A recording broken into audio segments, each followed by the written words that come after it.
DTV es información, diálogo, análisis. DTV es federalismo, libertad de expresión, pluralidad de voces. DTV es todo lo que en democracia un país debe ser. DTV es tu voz en el Congreso. Este 2023, seguí eligiéndonos. DTV, el periodismo en el Congreso.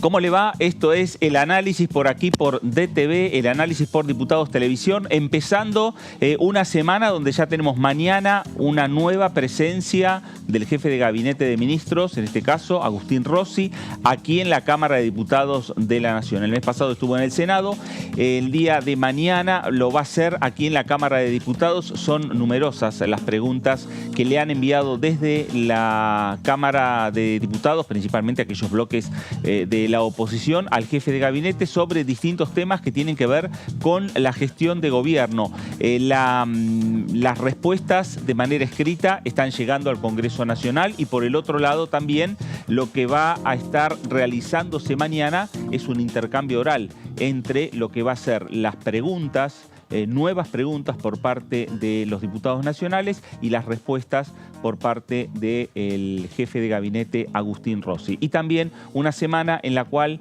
vamos a tener varias comisiones que van a avanzar con diferentes temas. De todo esto vamos a estar hablando en las próximas 2 horas. Esto es el análisis por aquí, por DTV. Voy a saludar a mis compañeros que me acompañan en la jornada de hoy. Señor David Cayón, ¿cómo le va? Bien, ¿qué tal? Muy bien, buenas tardes. Bueno, sí es cierto, acá en la Cámara de Diputados esperando al jefe de gabinete que va a cumplir con el mandato constitucional de venir al Congreso de la Nación, a cada una de las cámaras, a hacer su informe de gestión. Se ve que su pasado legislador, fue durante muchos años diputado de la Nación, le dio mayor compromiso sobre ese artículo de la Constitución, porque hasta ahora debe ser de los pocos que ha cumplido desde que asumió, viene cumpliendo con ir un mes a cada una de las cámaras. Claro. Ahora le toca a la Cámara de Diputados. También es cierto que eso, y él lo sabe, simplifica mucho ese debate. Para esta ocasión le mandaron alrededor de 1000 preguntas. Si viene todos los meses, es casi imposible 1000 preguntas. Por más que sean 257 diputados, digo, se repiten muchas de las preguntas, entonces empieza a cortarse un poco.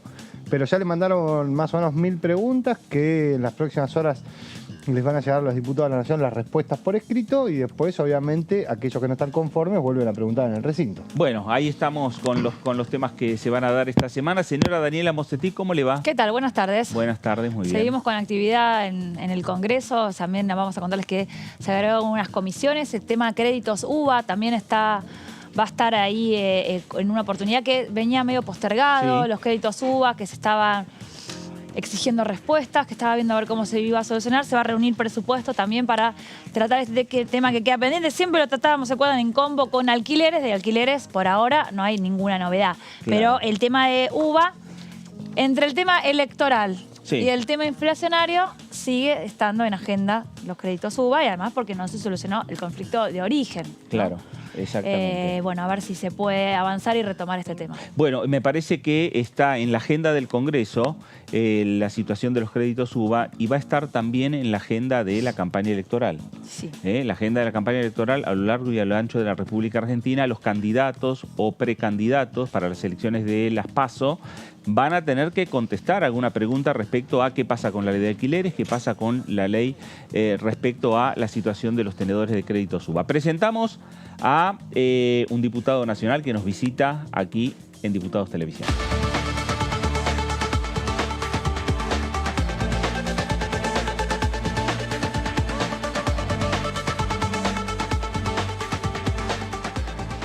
Diputado Luis Vigía, ¿cómo le va? Gracias por visitarnos. Buenas tardes, ¿cómo les va? Sí. Muy bien, muy bien. Bueno, a ver, lo primero estamos hablando un poquito de lo que tiene que ver con la agenda. La agenda marca mañana la presencia del jefe de gabinete. Muchas preguntas, más de 1000 preguntas, nos decía David, y usted hizo preguntas. Sí, y eso que la realidad va más rápida que la dinámica. Sí, claro, porque en esas preguntas, porque... esas más de 1000 preguntas, no hay ninguna pregunta referida, porque no hubo tiempo para hacerla, referida al viaje del ministro de Economía, Sergio Massa, a China, por ejemplo. Bueno, ese es uno de los temas. Otro tema candente, por lo menos para las provincias de la Nor-Patagonia, es este tema de las represas, que se vencen las concesiones y nosotros tenemos un posicionamiento respecto de modificar la ley de energía, que es una ley que data de los tiempos de Frondizi, de 1960, y queremos de las provincias patagónicas, porque nos corresponde constitucionalmente, pasar a ser protagonistas, juntos, por supuesto, con el gobierno nacional, pero en este caso, cuando estamos hablando de las represas que tienen que ver con los ríos Limay y Neuquén, que son las que dan prácticamente el 42% de la energía hidroeléctrica del país, surge de estas centrales que están ubicadas en el Chocón, Arroyito, Planicie Banderita, Alicura, Piedra del Águila, en fin. Esto se está venciendo este año y bueno, son concesiones que de acuerdo a la Constitución de 1994 y de acuerdo a jurisprudencia que abunda en la materia, el poder concedente es el poder, digamos, de todo lo que significan los recursos naturales, en este caso el agua, es de las provincias.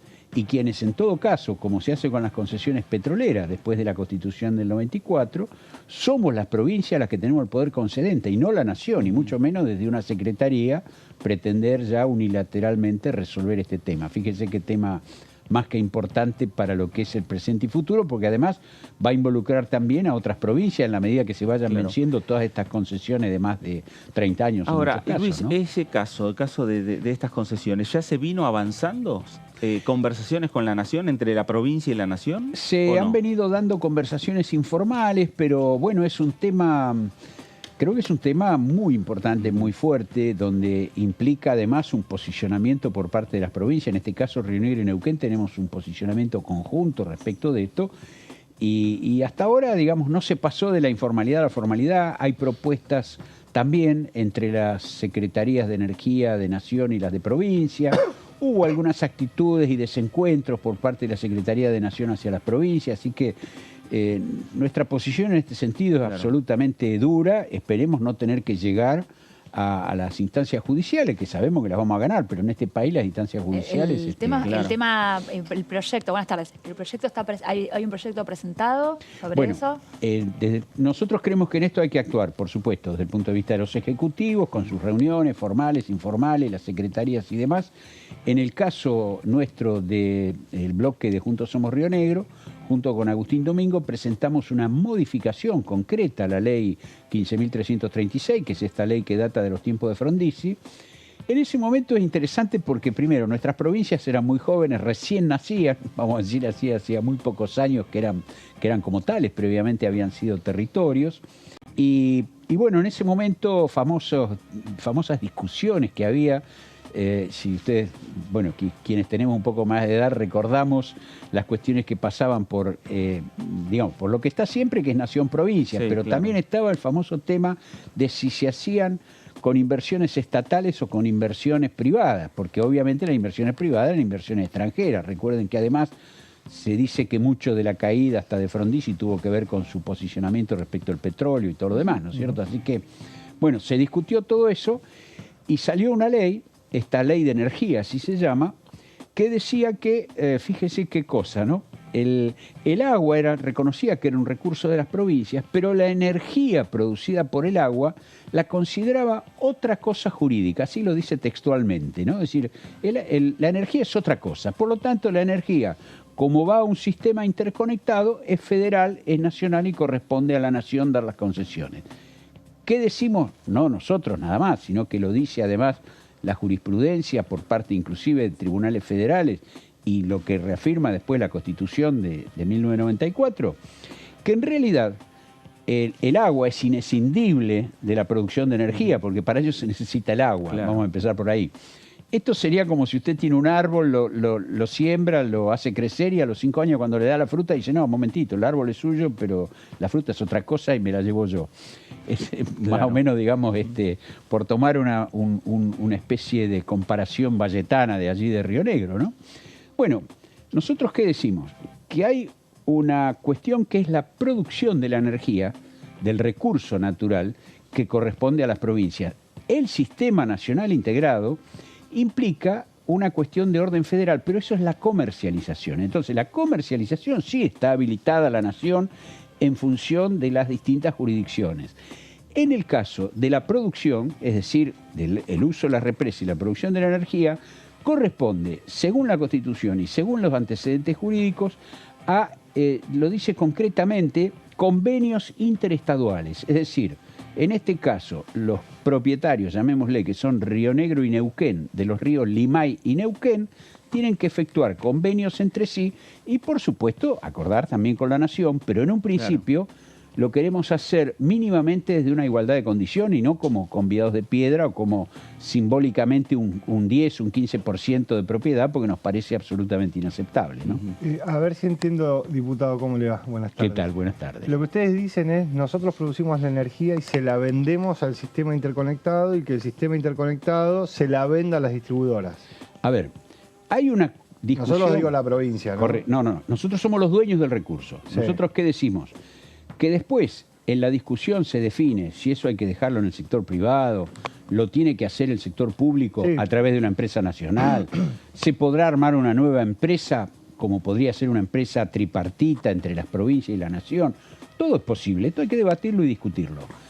Pero en un principio nosotros queremos tener en esta discusión, salir de ser el Estado Nacional el concedente porque es inconstitucional. Los concedentes tenemos que ser los estados provinciales. Después lo decidiremos de conjunto a ver cómo resolvemos esta cuestión. Y respecto a los diputados de los otros bloques que son de su provincia o de Neuquén, digo, ¿hablaron con ellos? ¿Cuál es la relación respecto de esta discusión? Más con los del oficialismo, ¿no? A ver, los diputados de Neuquén, en el caso de Rolando Figueroa, el actual gobernador electo, así como el senador Beretilné, que también es actual gobernador electo, estamos de acuerdo, porque además son ellos los que tienen en continuidad. Fíjense que además hasta desde el punto de vista político, en un año electoral, donde las autoridades nacionales no sabemos cuáles van a ser las que continúan a partir del 10 de diciembre, y si revisamos las internas que hay en Juntos por el Cambio en el Frente de Todo, puede que gane el Frente de Todo y que no necesariamente el sector que hoy está dentro de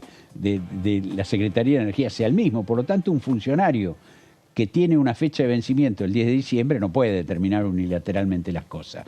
Hemos hablado con los diputados, nosotros creemos que con distintas variantes, quizás algún diputado del oficialismo pueda pensar en algún punto diferente, pero en general hay una coincidencia en que la propiedad es de la provincia. Después las resoluciones de cómo se resuelve la cuestión, en esto hay variaciones y yo entiendo que además los diputados nacionales que dependen de estos grandes frentes nacionales, cuyas autoridades en general son las autoridades porteñas y autoridades de Buenos Aires, provincia de Buenos Aires, tienen que obedecer a una cuestión de bloque, vamos a decir así, ¿no es cierto? Eso lo entendemos. Los diputados neuquinos, oficial neuquino y nosotros como Juntos Somos Río Negro, tenemos libertad, independencia de criterio y vamos a defender la realidad y la propiedad por parte de las provincias. Claro. ¿No? Lo que pasa, Luis, que también que esta situación se va a dar en otras regiones del país. Se va a dar en Corrientes, yo creo se que va a haber en Entre Ríos. Por eso digo en Mendoza. Claro. Yo creo que esto va a tener sin ninguna duda un apoyo de otros. Va a ser un tema que hay que abrir el debate, ¿no? Claro. No se va a resolver de un momento a otro. Quizás por ahora habría que buscar alguna solución provisoria, vamos a decir así, que puede pasar por una prórroga, puede pasar porque se haga cargo la Secretaría de Nación, pero con fecha de vencimiento también, con decir, bueno, lo vamos a hacer por 180, por 360 días, como para debatir todo esto y resolverlo, ¿no es cierto? Claro. Porque en definitiva también me parece que cuando se discutió la situación respecto a la coparticipación, a la situación respecto a los recursos naturales, en lo que fue la Convención Constituyente, muchas de esas discusiones, los convencionales dejaron, digamos, un poco parte de la discusión final al Congreso. Es que yo creo que, digamos, en general, después, como con cada una de estas puntualizaciones, hay que hacer un debate, abrir un debate, ¿no es cierto? Ahora, lo que no queda duda, y vuelvo a repetir, tenemos los antecedentes jurídicos inclusive al respecto, es que la propiedad originaria Porque esto tiene que ver también con un concepto, y es que las provincias han conformado la nación en este Estado federal. Y las provincias delegan, digamos, en la nación cuestiones específicas. En tanto que lo que no está delegado le pertenece a la provincia. O sea, la nación, para ocuparse, delega la cuestión de los impuestos, por ejemplo, de determinados impuestos. Se delegan a la nación se hace cargo de recaudarlo. Estas delegaciones son específicas, están indicadas y tienen que salir por ley. Claro. Lo que no está delegado como tal es propiedad original de las provincias, y son las provincias las que tienen, digamos, la potestad de ser el poder concedente de este tipo de cuestiones, ¿no? Diputado, ¿qué cree que mañana va a estar, digamos, en el top 3 de temas con Agustín Rossi? Porque también si empieza a venir seguido, los temas se están actualizando, no se le puede preguntar siempre de lo mismo. Viene también con algunas intenciones de candidato, ¿no? ¿Cree que se va a colar un poquito la campaña? Bueno, en estas épocas siempre se cuela, digamos, la campaña. Claro. Creo que uno tiene que admitirlo, aparte como válido. A mí no me preocupan estas, inclusive los debates y las discusiones que hay dentro de los distintos frentes y la legitimidad que tienen los candidatos de poder presentarse. Después cada conglomerado resuelve cómo se va la cosa. Creo que sí que hay preguntas ya fijadas. Lamentablemente todavía no hemos recibido, hoy hasta las 3 de la tarde, no habíamos recibido las respuestas, por lo tanto no pudimos reanalizarlas. Claro. A mí me da la impresión que sí, hay muchos temas nuevos que no van a entrar, hay temas que esperemos a ver inclusive qué respuestas tenemos. Una de ellas, en lo que a nosotros nos concierne, la cuestión relativa, por ejemplo, a esta ley que tiene el Ejecutivo, supuestamente, un proyecto de ley respecto de la reformulación de la ley de discapacidad, de los derechos de las personas con discapacidad. Bueno, tampoco tenemos noticia de su texto como para poder empezar a debatirlo, y hay una inquietud muy fuerte de todas las organizaciones al respecto de todo esto. Yo creo que mañana, bueno, se va a escuchar, se va sin ninguna duda en los pronunciamientos, las preguntas y las respuestas, va a estar metido en el medio los posicionamientos, claro, que tiene cada fuerza frente a esta próxima elección. Así que, pero bueno. ¿Qué le queda definir a su fuerza a Juntos Somos Río Negro, las listas legislativas, digamos? Nosotros en la provincia de Río Negro elegimos ahora 3 diputados, no elegimos senadores en esta oportunidad, elegimos 3 diputados nacionales. Y tenemos que, bueno, resolver justamente, digamos, los candidatos, más el diputado del Parlasur, que creo que también se va a elegir un representante por cada provincia para el Parlasur, así que esto lo estaremos probablemente resolviendo la semana próxima. Tenemos una reunión del partido como para llegar, digamos, a la nominación de las candidaturas. Y ustedes, digo que desde el bloque ven la discusión de los dos grandes bloques medio desde arriba, ¿no? No solo por donde están sentados, sino porque no están comprometidos ni con el Frente de Todos ni con Juntos por el Cambio. Digo, se ve un año muy trabado desde el punto de vista parlamentario, como sucede cuando hay elecciones. ¿Cree que se podría destrabar en lo que se refiere a temas que por ahí no forman parte de la campaña, pero sí forman parte de la vida cotidiana? Créditos hipotecarios, créditos UVA, alquileres, ese tipo de temas. Sí. Creo que sí, creo que por ejemplo alquileres no sale porque justamente hay posiciones muy encontradas respecto de esto, ¿no es cierto?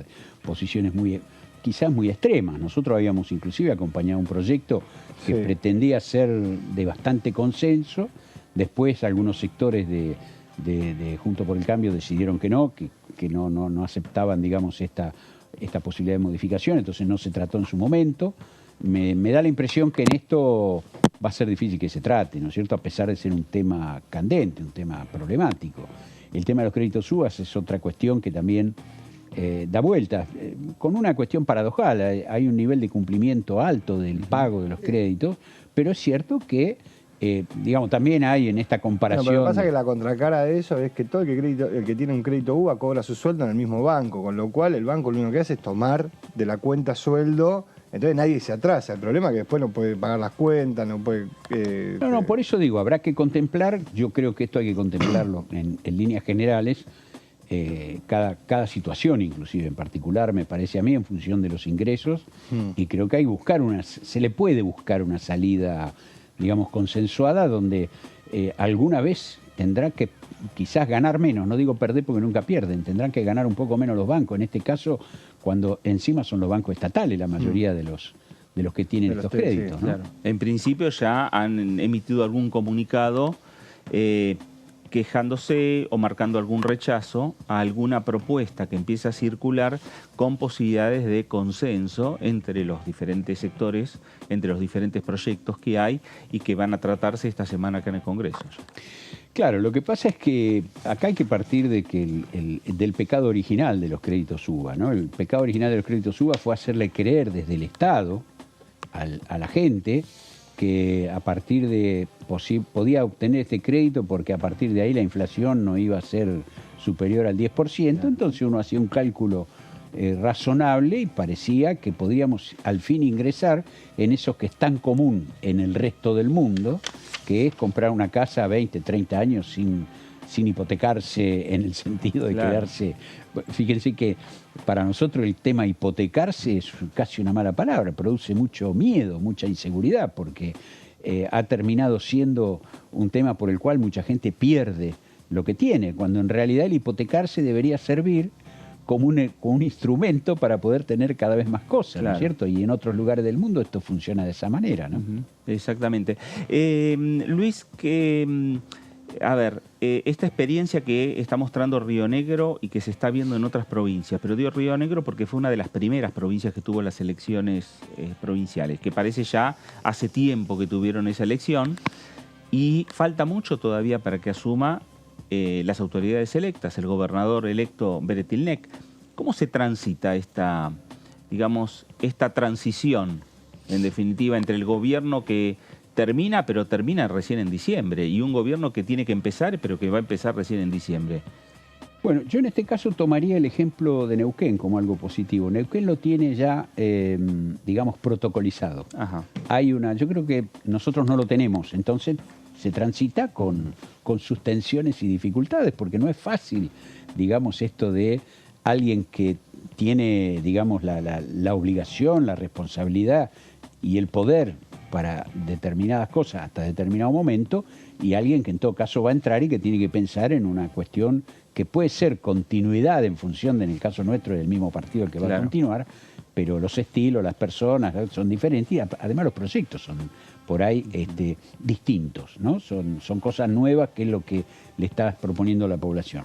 Neuquén creo que lo resolvió y fíjense qué interesante, porque al estar protocolizado, en el caso de Neuquén, fue un enfrentamiento muy duro entre quienes están en el gobierno y quien ganó la gobernación. Y sin embargo, hay ya un camino a seguir que los obliga a ambas partes a celebrar las reuniones, los convenios, determinar ya los pasos a seguir hasta la transmisión del mando, ¿no? Exactamente. Y ahí transitan, tranquilos. Exactamente. ¿Qué temas le parece que recién estábamos hablando? Bueno, Fernando hablaba de los créditos UBA, un tema que pueden estar en las plataformas. Estamos como lejos todavía igual de las plataformas porque no sabemos ni quiénes son los candidatos, que es una lástima, ¿no? Que va a haber poco tiempo para las propuestas, porque entre que se definen los candidatos y se llega a las PASO, ¿qué temas a usted le parece que no pueden estar afuera sobre la base de la realidad de Río Negro? A ver, yo creo que estamos en una situación de crisis económica, por más que haya indicadores macro que funcionan bien, hoy estamos marcados por una crisis económica que está signada por la inflación, por la alta inflación, lo que no te permite programar, lo que hace que haya muchos sectores, inclusive los que tienen un trabajo formal, que hoy este trabajo formal no les alcanza para vivir o los ubica por debajo de la línea de pobreza. Esto es objetivo, esto es un dato de la realidad, por más que digamos que la industria se desarrolla, que los automóviles se fabrican cada vez más, o sea, son datos, también lo otro es verdad, pero hoy hay una situación económica de la cual en algún momento tenemos que salir, y para eso yo creo que la posibilidad de ofrecer alternativas de salida sería un tema que yo como elector me pongo a mirar y digo, bueno, a mí me gustaría que quienes sean finalmente los candidatos, más allá de hablar de los proyectos generales, puedan hablar concretamente de un plan que implique con cierta verosimilitud cómo vamos a salir de esta primera situación crítica, que es la situación económica. La segunda situación tiene que ver con la seguridad, y tiene que ver con la seguridad en relación a un tema que es grave, que es el tema del narcotráfico. Entonces también hay que definir, y yo como elector voy a votar a quien tenga claridad respecto de qué piensa, respecto de los consumos, respecto de la circulación de las drogas, respecto de toda una serie de cosas, porque también en esto hay conceptos confrontados y enfrentados, ¿no es cierto? O sea, a mí me parece que la temática de la seguridad, la temática económica y la temática de la seguridad serían como dos temas muy amplios. Si después las empezamos a su vez a tratar de ir viendo temas dentro de estos temas, y te diría que la cuestión de ciertas necesarias reformas laborales va a haber que debatirlas y discutirlas, y ahí vamos a tener proyectos seguramente muy diferenciados, pero yo quiero que me digan qué vamos a hacer con los millones de personas que hoy no tienen ningún derecho y que son los falsos cuentapropistas, porque tienen por obligación para estar en el mercado laboral ser facturadores o monotributistas, claro, digamos, y en realidad son trabajadores.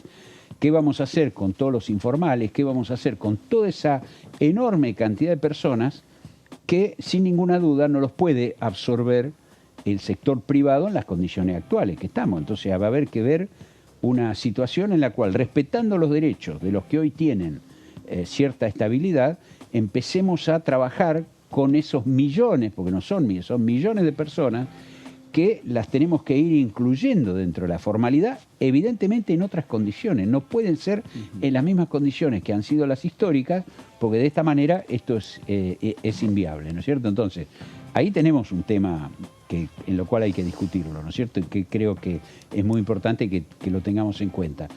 Después creo que la gente va a observar también las conductas. Yo creo que va a observar las conductas humanas y las conductas de estos dirigentes respecto de bienes, posicionamiento, moralidad. Me parece que este es otro de los temas que la gente va a estar observando en quienes se les ofrezcan, ¿no es cierto? Es otra de las situaciones a dejar en claro. Creo que todo este tipo de cuestiones son las que va a mirar el electorado, que hoy está enojado, que hoy ve que no le han brindado soluciones, que hoy por ahí está en parte, después se está demostrando en las elecciones que no es así, pero por lo menos en función de la enorme difusión que ha tenido, que habría un sector que es el de los libertarios, que estaría ofreciendo estas soluciones mágicas absolutamente inviables, también hay que decirlo, pero que hoy tiene seducido y que frente al enojo antisistema, así como en algún momento era el voto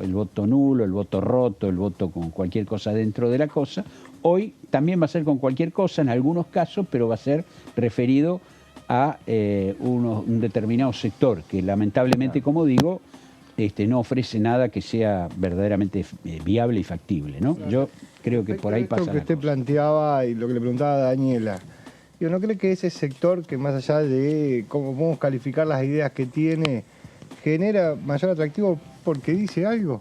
Digo, respecto a lo que le contestaba, uno puede decir que hay que cambiar la Constitución si uno quiere cerrar el Banco Central, lo cual es cierto, hay que cambiar la Constitución. Pero frente a la vaguedad que presentan los otros sectores, más allá del voto bronca, más allá de la rebeldía, más allá de... Digo, usted mismo lo decía, yo quiero escuchar qué van a hacer de esto, yo quiero escuchar, digo, los otros sectores no presentan, este sector presenta.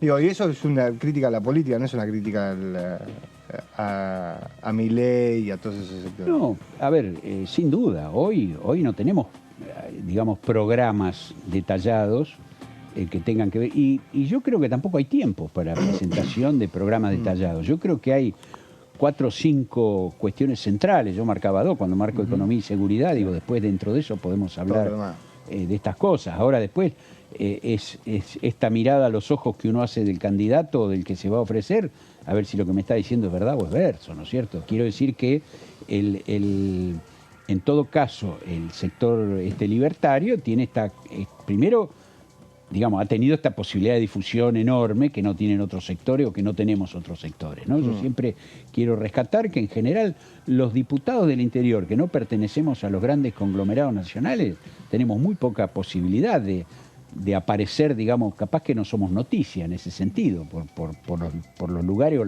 por las cuestiones que proponemos. Esto yo no voy a cargar contra la prensa, porque hoy está de moda también, ¿no es cierto? Siempre a veces la culpa de todo de la prensa. Yo creo que además hay digamos, una cantidad de ofertas desde el punto de vista de la prensa de todo tipo. Nadie puede decir que no hay posibilidades en distintos medios en los cuales un sector u otro se están reflejando permanentemente, pero a mí me da la impresión de que la gente está muy enojada, está muy desencantada y bueno, vamos a tener un voto emocional muy importante. A mí me parece que va a ser importante la genuinidad de quienes quienes terminen siendo los que se presenten dentro de los dos grandes conglomerados, en los cuales va a ver si la gente le cree o no le cree, ¿no? Juntos Somos Río Negro en la provincia va con una boleta corta. Ni a favor de Juntos por el Cambio, ni a favor del Frente de Todos. Nosotros ahora se está cerrando ya las alianzas, así que directamente vamos a ir con nuestra propia boleta. Esto, por supuesto, nos coloca en alguna desventaja operativa respecto de los conglomerados nacionales, ¿no? Pero creo yo que tiene que ver fundamentalmente con este proceso que hacemos desde Juntos Somos Río Negro de ir rescatando, como digo, somos una provincia joven, somos una provincia que durante mucho tiempo no tuvo una identidad provincial marcada, como la vemos por ahí en Neuquén o como la vemos en algunas provincias del norte, que ya tienen determinado tipo de cultura provincial desarrollada. Nosotros sí la hemos venido desarrollando y tenemos que seguir en ese camino, ¿no es cierto? Creo que este es el desafío que tenemos por delante. ¿Y cómo ve, Luis, este nuevo mandato de Alberto Guretilneck que va a comenzar en diciembre? No, yo estoy con mucha expectativa, muy esperanzado. Conozco, aparte, yo vengo, digamos, con Alberto Guretilneck hace ya casi 40 años, venimos trabajando juntos, y sabemos que tenemos por delante una cuestión que tiene que ver fundamentalmente con lo que significa, para hacerlo muy breve, nosotros ingresamos en el 2011-2012. Primero tuvimos que ordenar un Estado que venía muy maltrecho después de casi 30 años de un solo signo político, que como siempre pasa cuando no hay posibilidades de renovación, las cosas se van como cayendo en la calidad, ¿no es cierto? En segunda instancia, a partir de un segundo periodo, digamos, el Estado se empezó a ordenar y comenzamos con un plan que se llamó Plan Castelo, que tuvo que ver con inversiones en obra pública, que tuvo que ver con inversiones para cuestiones medioambientales, energía y demás.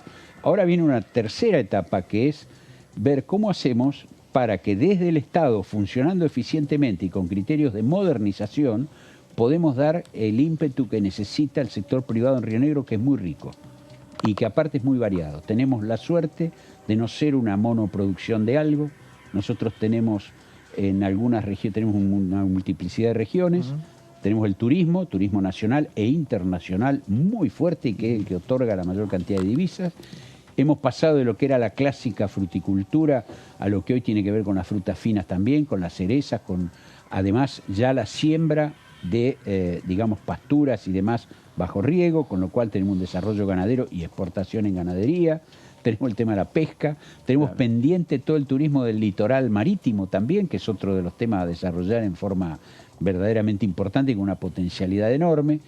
Tenemos el hidrógeno verde y tenemos además, somos también partícipes de lo que es Vaca Muerta y tenemos la posibilidad de ser quienes exportemos por nuestros puertos las riquezas tanto en petróleo como en gas, con su inclusive agregado de valor en este sentido. Así que tenemos por delante una cantidad de cosas muy ricas que tenemos que tener la inteligencia desde un Estado dinámico de poder, digamos, sobre el sector privado, aprovechando que es una provincia sin una oligarquía, aprovechando que es una provincia sin grandes terratenientes, aprovechando que es una provincia de una composición demográfica, te diría yo, de clase media. Esto le da una riqueza enorme, una serie de dificultades, porque bueno, el capital tiene que venir de afuera en muchos casos, pero bueno, tenemos una provincia con mucha potencia.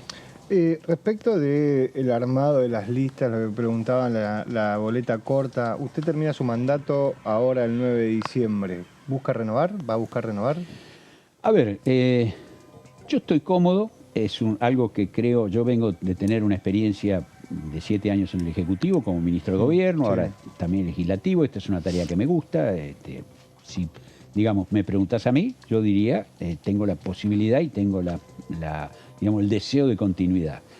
El partido lo tiene que decidir, es decir, esto es un tema que nos tendremos que reunir y tendremos que ver. Yo en esto no pongo objeciones ni me adelanto, digamos, ¿no es cierto? Creo que tengo una experiencia, se podrá aprovechar desde ahí o quizá el gobernador decida que se aproveche desde otro lugar. Esto vamos a definirlo justamente de acá, quizás a una semana. Tenemos, Si le pregunta a usted, ¿usted prefiere el legislativo que el ejecutivo? Hoy. Mira, vamos a ubicar. Yo te voy a decir una cosa. Viene Betilnex, sale justo del Senado y dice, Luis. Bueno, sí. Te voy a poner un tema que es muy interesante. Yo ya me podría jubilar. Digamos, puedo retirarme, ya estoy en edad sobrada para jubilarme. Apenas, apenas. Ir desde mi casa, como hice durante 7 años, que queda en el Alto Valle, a Viedma, implicaba hacer 500 kilómetros ida y vuelta todas las semanas. La provincia es recorrerla cuando entre Viedma y Bariloche o Viedma y Bolsón tenés 1000 kilómetros, o entre el norte y el sur de la provincia tenés 500 más kilómetros. o menos lo mismo venir para acá. Uno diría, ya no estoy para esos trotes. Por ahí es más cómodo estar acá. Quizás eso es lo que también tiene que ver con lo que uno puede desarrollar, que tiene que ver también con la posibilidad de lo que significa para la provincia, digamos, hacer un cúmulo de relaciones y defender esta postura que muchas veces se nos tilda de oportunistas, porque vos decías hoy, o vos creo que vos decías, no acompañan ni a uno ni a otro. Bueno, el macrismo siempre nos acusó de ser kirchnerista y los kirchneristas nos acusan de ser amarillos. Y nosotros decimos claramente, nosotros no somos ni oficialistas ni opositores respecto al gobierno nacional. Nosotros hacemos lo que le conviene a la provincia, a veces acompañando a uno, a veces acompañando a otro. Luis, gracias por estos minutos para con Diputados Televisión. Hasta luego. Gracias. Luis Di Giacomo, diputado nacional por Juntos Somos Río Negro. Vamos a compartir la agenda que ya estuvimos adelantando, algo que lo vamos a ir viendo y seguramente también destacando. La agenda de mañana. Mañana, martes 13 de junio, a las 11 de la mañana, hay comisión de intereses marítimos, fluviales, pesqueros y portuarios.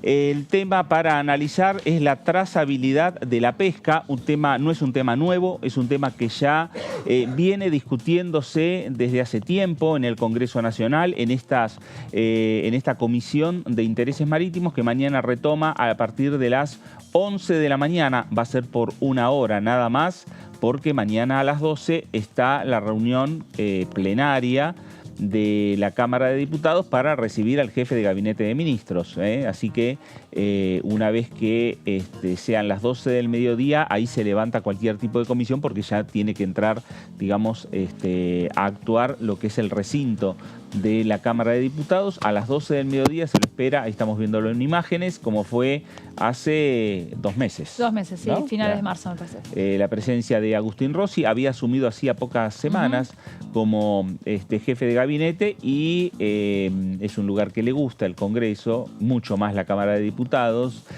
Conoce a sus integrantes, conoce los timbres, conoce los pasillos. Entonces es un lugar y un ámbito en el cual, más allá de conocer, tiene que conocer también la gestión que lleva adelante el presidente Alberto Fernández, venir y contarla y defenderla, y es lo que va a hacer también mañana aquí en el recinto de la Cámara de Diputados a partir de las 12 del mediodía. Seguramente ya para ese momento tendrán cada uno de los diputados nacionales las respuestas a las preguntas que hicieron a la jefatura de gabinete de manera escrita, y lo que van a hacer los legisladores o hacer nuevas preguntas o pedirle al jefe de gabinete que amplíe algunas de las respuestas que ya estuvo brindando. Bueno, eso es lo que tiene que ver con la agenda para la jornada de mañana, pero también tenemos agenda para el día miércoles en esta Cámara de Diputados, agenda que nos lleva a las 10 de la mañana, el miércoles 14 de junio, la Comisión de Comunicaciones e Informática. Otro tema que también se viene analizando, la violencia de género digital. la Comisión de Comunicaciones ya estuvo analizando este tema de manera informativa. Me parece que se vienen ya momentos de tomar definiciones por parte de los legisladores nacionales y empezar a ver la posibilidad de terminar de lo que es firmar el dictamen correspondiente y habilitar ya este tema para que llegue al recinto de la Cámara. Han participado en estas reuniones ya en la discusión en la Comisión de Mujeres y Diversidad, la que encabeza la diputada Macha, del Frente de Todos. Han participado con respaldos al proyecto de ley diputados, diputadas, principalmente del oficialismo, pero también de la oposición. Mañana con la Comisión de Informática podría ya cerrarse lo que es el círculo de las discusiones en comisión sobre este proyecto, tener el dictamen correspondiente y habilitar este tema para que llegue al recinto de la Cámara de Diputados. Mañana, repetimos, a las 10 de la mañana. El miércoles, este tema a las 10 de la mañana. Seguimos con la agenda del día miércoles en esta Cámara, 11:30, comisiones de Finanzas, Presupuesto y Hacienda, reunión conjunta en el anexo C, en el segundo piso de este edificio anexo. El tema, los créditos UBA, los créditos UBI, un tema que también ha llevado varias jornadas en la cual se han discutido de manera no digamos correlativa, sino que han sido de maneras, digamos, que fueron salteadas, sí, pero bastante, con un saltos en lo que tiene que ver con la línea de tiempo muy a la distancia. Sí. La última reunión fue en noviembre, sí, en la cual se discutió este tema y ahora en junio se retoma. Otra vez veremos con qué posibilidades. Es verdad que también estuvo discutiéndose en la Comisión de Asesores. Y ahí parece como que se adelantó bastante en la búsqueda de consensos. Mañana va a haber una nueva reunión y veremos, el miércoles, perdón, va a haber una nueva reunión. Veremos cuánto se avanza entre los diputados y también están desde afuera las presiones. Los bancos ya anticiparon algo, que están en contra. Sí, que están en contra, sí. Sí, ahí hay un tema, digo, ahí lo escuchábamos recién al diputado, y ya como que decía, bueno, por ahí los bancos tienen que dejar de ganar o ganar un poco menos. Un poco menos, claro. El punto es que hay dos discusiones respecto de los créditos, que es, una es lo que decía el diputado, que no hay morosidad. Esto tiene que ver, como explicábamos antes, con que la mayoría de los tenedores de crédito cobran su sueldo en el mismo banco, con lo cual el banco lo único que hace es un traspaso de plata de una cuenta a otra, que es la cuenta del crédito, y listo. Y se acabó. El problema viene después para el tenedor del crédito, porque tiene que afrontar la vida cotidiana y el pago y después le debe la tarjeta del mismo banco, digamos. Y le debe la tarjeta del mismo banco, claramente. Ahora, el otro punto también a resolver, que es que cuando vino el presidente del Banco Central, Miguel Pese, a la comisión, hizo una explicación respecto de quiénes eran los tenedores de los créditos UBA. Y ahí hizo referencia a que los tenedores de los créditos UBA, en su gran mayoría, eran de una clase social que podía hacer frente al pago de las cuotas. Y entonces la discusión está, bueno, pero si esa es su gran mayoría, hay una minoría que no puede, resolvamos la de la minoría. El problema es que cambiar las condiciones para uno y no para otro, claro, porque la explicación tenía que ver con que no todos eran primera vivienda. Claro. Y que incluso algunos eran para segunda vivienda o también para emprendimientos comerciales. Claro. Que eso no tiene ninguna culpa de parte de quienes lo tomaron porque no, estaba habilitado. Claro. O sea... Sí. Todo legal. Todo legal y estaba todo dentro del contexto. Ahora, esa evaluación que hace Miguel Pérez, que lo realizan ellos como para ver qué universo tienen, es muy difícil de discernir cuál podría pagar o cuál no podría pagar. Eso en todo caso se tiene que hacer en el momento del riesgo, de conocer el riesgo de cada uno de los deudores, cuando se hace el estudio de cada deudor. Y en todo caso hoy, teniendo en cuenta que Miguel Pese dijo, bueno, hay gente que es la segunda vivienda, según crédito porque tiene una segunda vivienda. Bueno, eso cuando se hace la declaración de ganancias y de bienes personales, ahí figura. Porque aquel que está pagando un crédito está deduciendo de ganancias y de bienes personales la cuota del crédito. Bueno, es solamente cruzar información y decir, bueno, a esta persona no se le modifica el contrato de crédito con el banco, más teniendo en cuenta que la gran mayoría son de bancos públicos.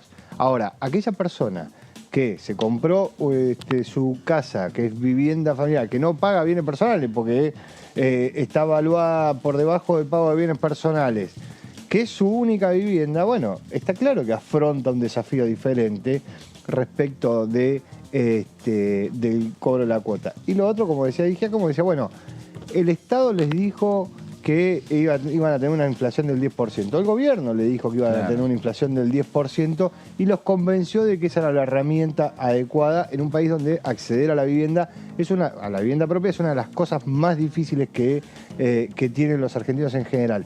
Entonces, frente a eso, digo, hay una cuestión de la continuidad jurídica del Estado. Digo, más allá de que es una promesa de un gobierno, le planteó al término del día algo que significó una estafa.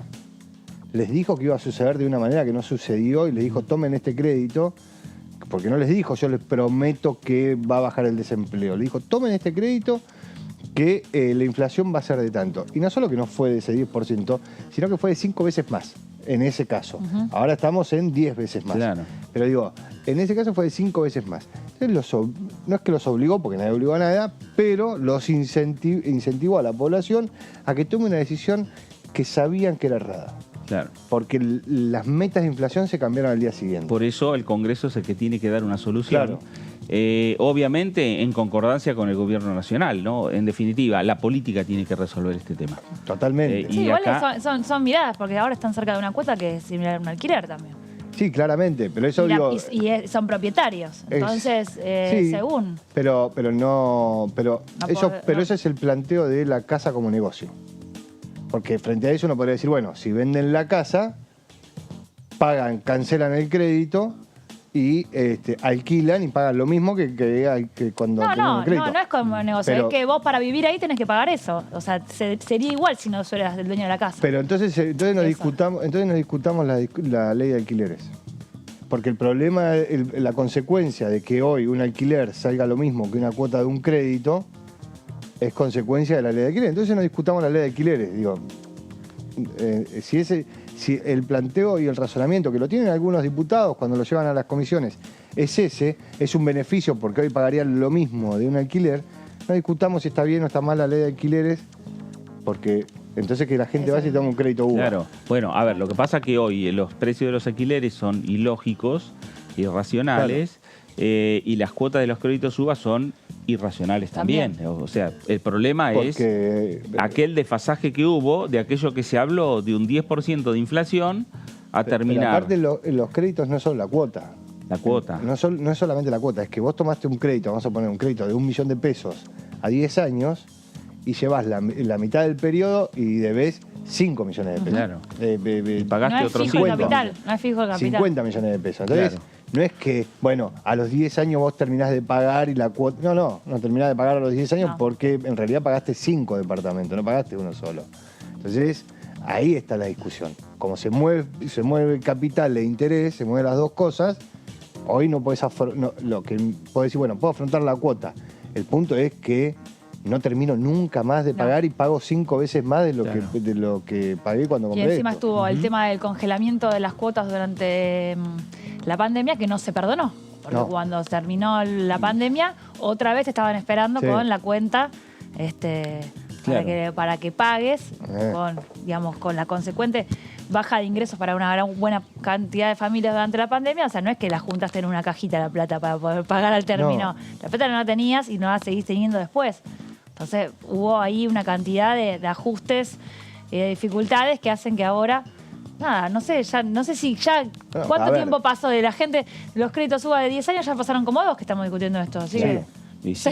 se nos va también el ¿Sí? crédito. Sí, Claro, sí, pero ya aparte hace digo, son 2 leyes que salieron del Congreso de la Nación, que es el Congreso quien las debe solucionar. La de créditos hipotecarios UBA y la de La ley de alquileres. La ley de alquileres. La ley de alquileres cumplió esta Y en semana. el medio ayer. solucionar, por lo menos en parte, El dictamen, la los inflación. dictámenes, un año. ¿No? Por lo Sí, menos. no, pero ayer cumplió 3 años la ley de alquileres. 3 años. En 3 años.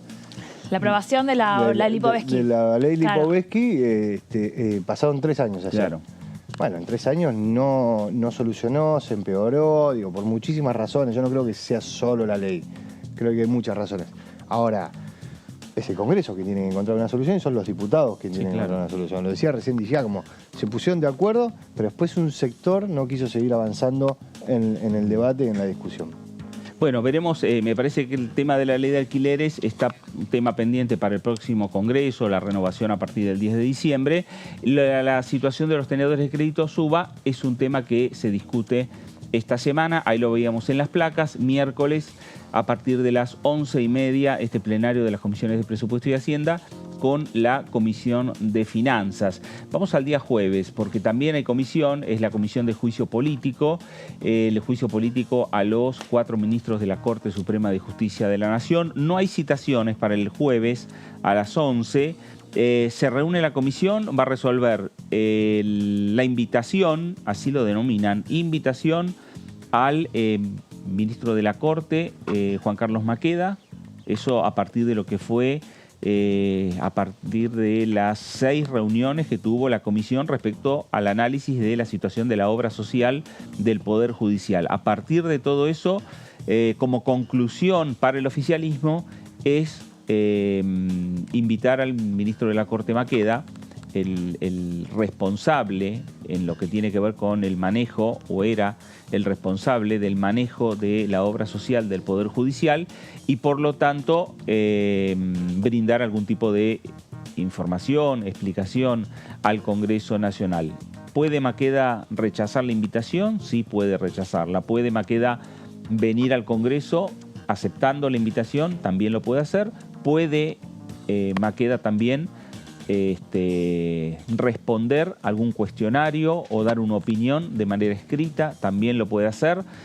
O puede no hacer nada directamente, ignorar lo que diga el Congreso y seguirá para adelante lo que es esa etapa que para el oficialismo en principio se cerró, de lo que es la investigación sobre las supuestas irregularidades en la obra social del Poder Judicial de la Nación, y abrir ya a partir de la jornada de este jueves lo que va a ser la investigación respecto a los acuerdos alcanzados o las diferencias, en definitiva, también en el tema de la coparticipación federal entre la Nación y la Ciudad de Buenos Aires. Ahí con alto voltaje político, porque uno está representada, la Ciudad de Buenos Aires, por Horacio Rodríguez Larreta. La Nación, el Frente de Todos. Estamos en el medio de una campaña política, en el medio de una campaña electoral. Bueno, es el tema que viene también a la discusión, y seguramente el jueves lo que van a salir, ahí sí, testigos a citar para las próximas semanas. Sí, a ver cómo sigue. Igual tenemos una semana la que viene que va a estar difícil también para la actividad en el Congreso, porque corta. hay mucho trabajo en las provincias, los cierres de lista del día 24, así que la agenda, me parece, de la semana que viene va a ser a confirmar. Claro. A ver qué lugares va a quedar y qué testigos, porque encima estamos hablando de un tema muy político. Sí, claro. Con referentes muy políticos también. Justamente en este caso, si fueran los de las obras sociales, bueno, vinieron muchos referentes del Poder Judicial, de la obra social, de las vocalías, las secretarías de los ministros de la Corte, pero en coparticipación son muchos referentes políticos. Claro. Y va a ser una semana difícil. Antes de nosotros estuvo con Melina. María Caferata, y le escuchamos a María haciendo un informe con respecto al tema de juicio político, y señalaba que la coalición cívica también quiere, en el caso de la coparticipación, también quiere proponer testigos. Claro. Bueno, así sí, que me parece que va a ser interesante. Sería la primera vez, Sí. ¿no? Sí. En lo que va el marco de esta discusión en comisión, de análisis de la Comisión de Juicio Político a los 4 ministros de la Corte. Hasta ahora todos los testigos fueron propuestos por el oficialismo. Todos por el oficialismo. Buena parte de los interrogatorios fueron del oficialismo. La oposición de alguna manera trabajó como si fueran los abogados Claro. de aquellas personas que fueron citadas. cosa que no está, digo, ninguno de los dos cumple esa función. Exactamente. Bueno, después vamos a seguir hablando sobre este tema, sobre el juicio político, lo que se viene. Vamos a repetir esta agenda importante e interesante que tiene la Cámara de Diputados a partir de la jornada de mañana. Vamos a hacer una pausa aquí en el análisis para regresar y seguir conversando también con algún diputado nacional respecto a la actualidad que atraviesa el Congreso de la Nación. Esto es el análisis por aquí por DTV. Pausa y enseguida regresamos.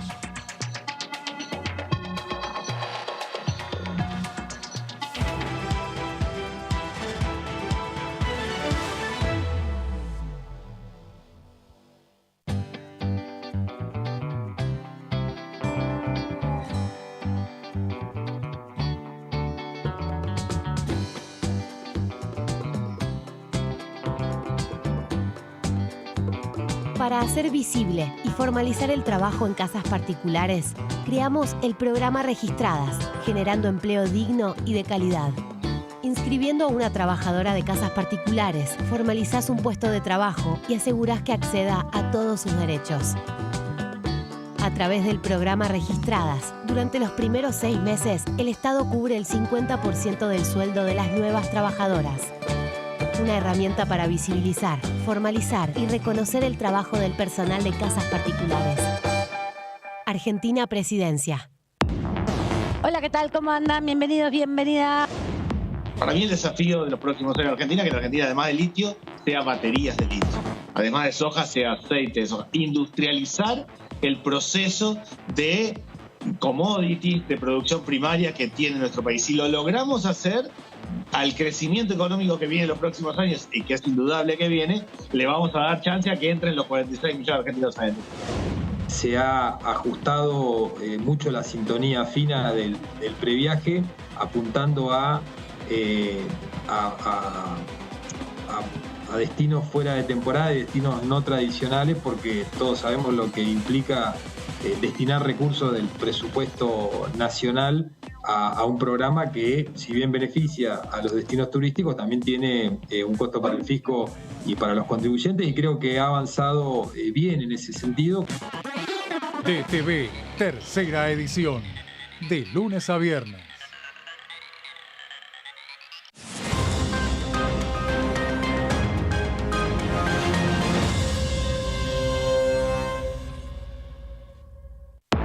Bienvenidas y bienvenidos a Punto Género.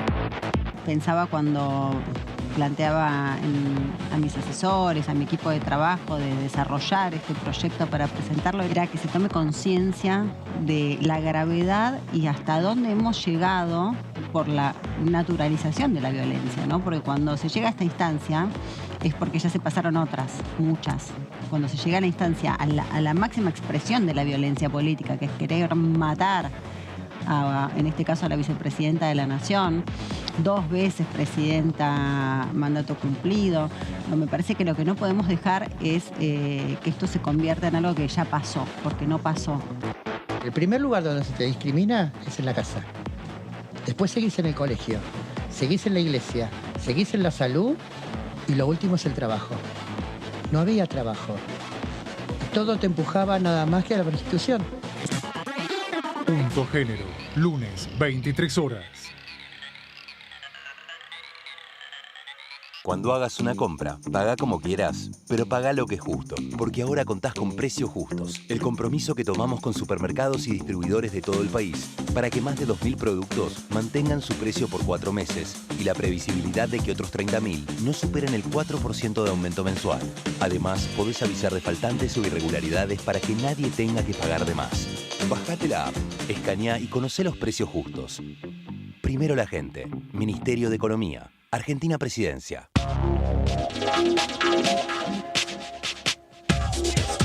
DTV es información, diálogo, análisis. DTV es federalismo, pluralidad de voces, libertad de expresión. DTV es todo lo que un país en democracia tiene que ser. DTV es tu voz en el Congreso. Este 2023, seguí eligiéndonos. DTV, el periodismo en el Congreso.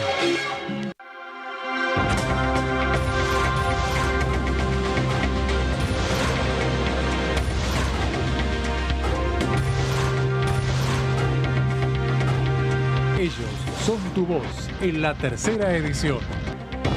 DTV, el periodismo en el Congreso.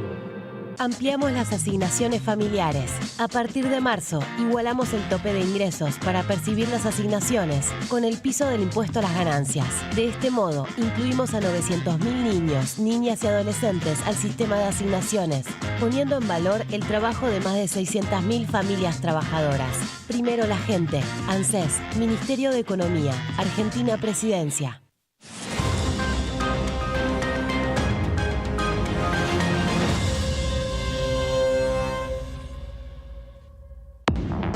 Hola, hola, ¿cómo les va? Bienvenidos a DTV Noticias. Poder hacer un cambio en lo que se llama las licencias parentales, teniendo esa mirada, no solamente, que es muy importante y quizás lo más importante, de los derechos del niño y por supuesto tener un mejor tiempo y calidad de cuidados en sus primeros meses de vida, sino también en poder incluir toda la variedad que tiene que ver con la conformación de las familias, a partir, por ejemplo, de la ley de matrimonio igualitario. Nosotros esta ley la tenemos del 2012. Lo que va a ser interesante va a ser la reunión de la comisión del día jueves de ciencia, presidida por Facundo Manes y con donde Mara Brauer, una aliada muy fuerte de Daniel Filmus, es la vicepresidenta, y que va a tratar de informar sobre el proyecto de ciencia que hace rato se aprobó en la Cámara de Senadores y ahora también pasó por la Cámara de Diputados cuando tuvieron varios integrantes del Ministerio de Ciencia y Tecnología encabezados justamente por Filmus en la Cámara de Diputados. DTV Noticias, de lunes a viernes.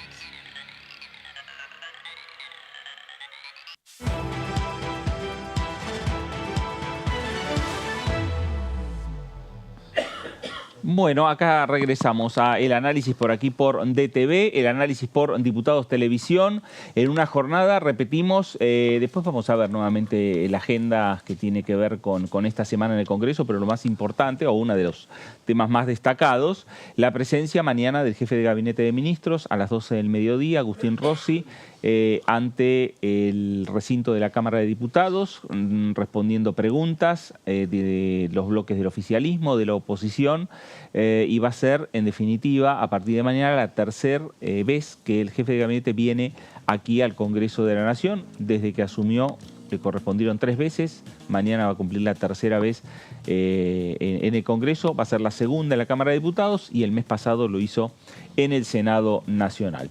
Cambiamos de tema, vamos a compartir momentos de Diputados Televisión que tienen que ver y están en relación con un segmento que se llama DTV Entrevistas, que lo conduce nuestro compañero Horacio Embón, y junto a él estuvo la diputada Dolores Martínez de Evolución Radical por aquí por la ciudad de Buenos Aires.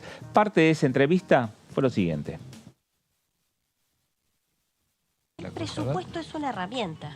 Nada más. Es una herramienta que nos genera justamente el método por el cual nosotros ordenamos esas prioridades, ¿sí? Es muy interesante. Yo tuve la posibilidad ya en estos años como diputada nacional de estar, como se dice en la jerga, metida en la cocina del presupuesto y cada vez entenderlo más. Y vos cuando lees el presupuesto podés entender cuáles son las prioridades. Enséñame porque eso no sé nada. Bueno, efectivamente, cuando uno habla de cuánto va a ir a educación, cuánto va a ir a salud, hasta ahí entiendo. Cuánto va a ir, y vos generás prioridades en las partidas presupuestarias y en la transversalidad de esas partidas presupuestarias, es como vos estás proyectando, ¿no? Entonces, eso me parece fundamental. Creo que esa es la línea que se ha perdido en los últimos años en la Argentina. ¿Y cómo lo interpretas? ¿Por qué se perdió eso? Bueno, va de la mano de algunos factores, pero principalmente yo creo que la dirigencia política es la principal responsable. Se ha ido degradando la dirigencia política. Incluso yo te digo, si comparo hace 20 años atrás el Congreso y lo que es ahora, y pongamos el ejemplo de cómo se trabajaba el presupuesto general de la Nación, llevaba 2, 3, 4 meses, discusiones, debates, letra chica, gobernadores, ministros. Eso no ocurre. No ocurre. Eso no ocurre. Creo que el año pasado se hizo quizás un ensayo que podría abrir un poquito la puerta y decir, bueno, vinieron muchos ministros a explicar, hubo más participación, hubo más apertura. Fíjate que vos tenés que mirar cuando ingresa el proyecto de presupuesto del Poder Ejecutivo, tenés que mirar cómo llega y cómo sale. Yo digo, en un país con tanta deuda y con tanta inflación, ¿se puede especular esas cosas? No. Mira, ¿O es muy difícil? no sé si se trata de especulación, se trata, vos me preguntabas qué fue pasando.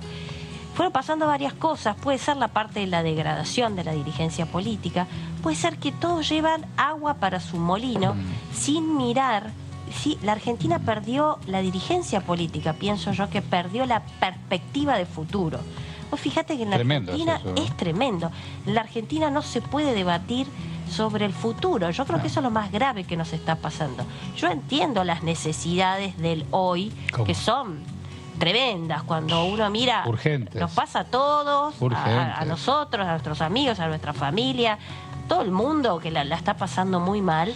Entonces uno entiende que es lo urgente. Pero creo que haber perdido la brújula de no poder debatir en la Argentina en perspectiva al futuro, eso ya habla de la gravedad en la que nosotros estamos transitando. ¿Cómo está tu programa? Bueno, ahí estaba parte de esta entrevista que tuvo otro capítulo también entre Horacio Embón con la diputada Dolores Martínez de Evolución Radical por aquí por la ciudad de Buenos Aires. Evolución Radical integra también el interbloque de Juntos por el Cambio y habló Dolores Martínez sobre la ley de educación sexual integral. Señalaba lo siguiente.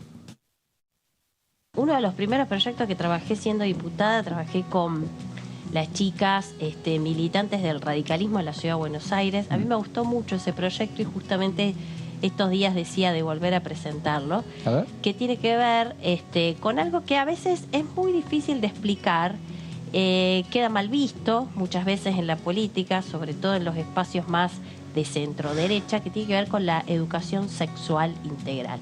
A ver. Con la ESI. ¿Pero eso no está instalado? Bueno, pero últimamente, digamos, si se quiere, hubo un auge de este tipo de discusiones. Claro. A mí me interesó mucho cuando se debatió el tema de la legalización del aborto, que eso generó una enorme división, ¿no? Los verdes y los celestes. Una enorme división a favor de la vida, en contra del enorme. ¿Sabes que yo encontré un punto de acuerdo en todo ese debate? A ver, contame. Y fue eso. Absolutamente todos, independientemente del posicionamiento que tenían sobre la legalización del aborto, todos decían que lo fundamental era la educación y la educación sexual integral. Es decir, la única manera de prevenir embarazos no deseados es incidiendo en la educación sexual integral. Y un grupo de militantes que está en los barrios, que está en escuelas, me decían que ellos lo que veían, la ESI es una ley de educación sexual integral que viene desde el año 2006, que está aplicada a las escuelas, a los colegios. Y ellas lo que veían era que... ¿Es una ley nacional? Es una ley nacional donde las provincias adhieren. Creo que hay muy pocas provincias como Tucumán, por ejemplo, que no está adherida. Pero el resto de las provincias está adherida. Después un día, si querés, hablamos de esa ley. Es muy interesante. No es que es una ley exitosa, ¿eh? Ah, mira. No es una ley, uno no puede decir que es una ley exitosa porque le falta mucho. Depende a qué colegio vas, en dónde está tu colegio, qué tipo de clase social va a ese colegio, no te puedo creer. En cómo te llega la educación sexual integral. Yo encontré ahí un punto de encuentro y me pareció clave. Y también me pareció clave de que no puede quedar solamente acotado a las escuelas. ¿Cuánto sabemos nosotros, vos, yo, de educación sexual integral? Muy poco.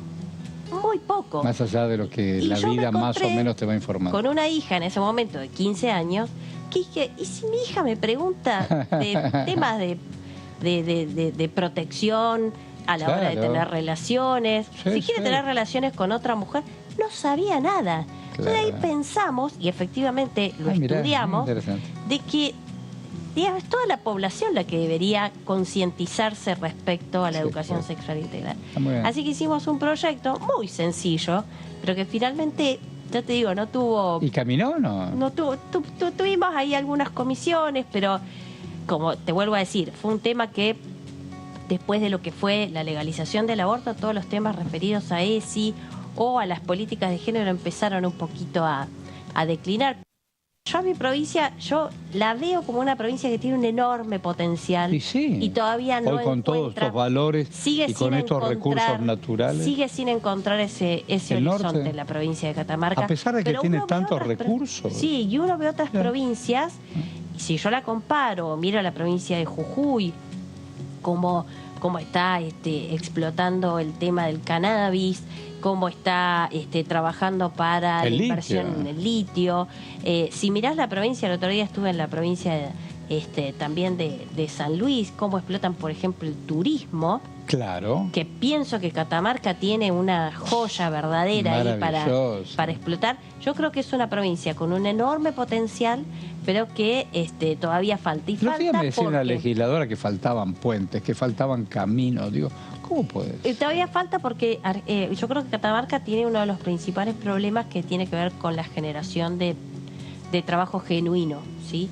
Cuesta mucho todavía en Catamarca. Trabajo genuino. Claro, el trabajo genuino está todavía muy arraigada a lo que es el empleo público. Creo que no ha encontrado bien ese horizonte, pese a que hay economías regionales. En turismo sería fantástico. Yo creo que en turismo sería fantástico. Tiene una restricción, si se quiere, una complejidad, que es una provincia con muchísimas distancias. Uno cuando va a otras provincias, va a Tucumán o va a San Luis, encuentra que cualquier lugar turístico queda a media hora, 40 minutos. Y en Catamarca hablas de 2-3 horas. Sí, es un tema.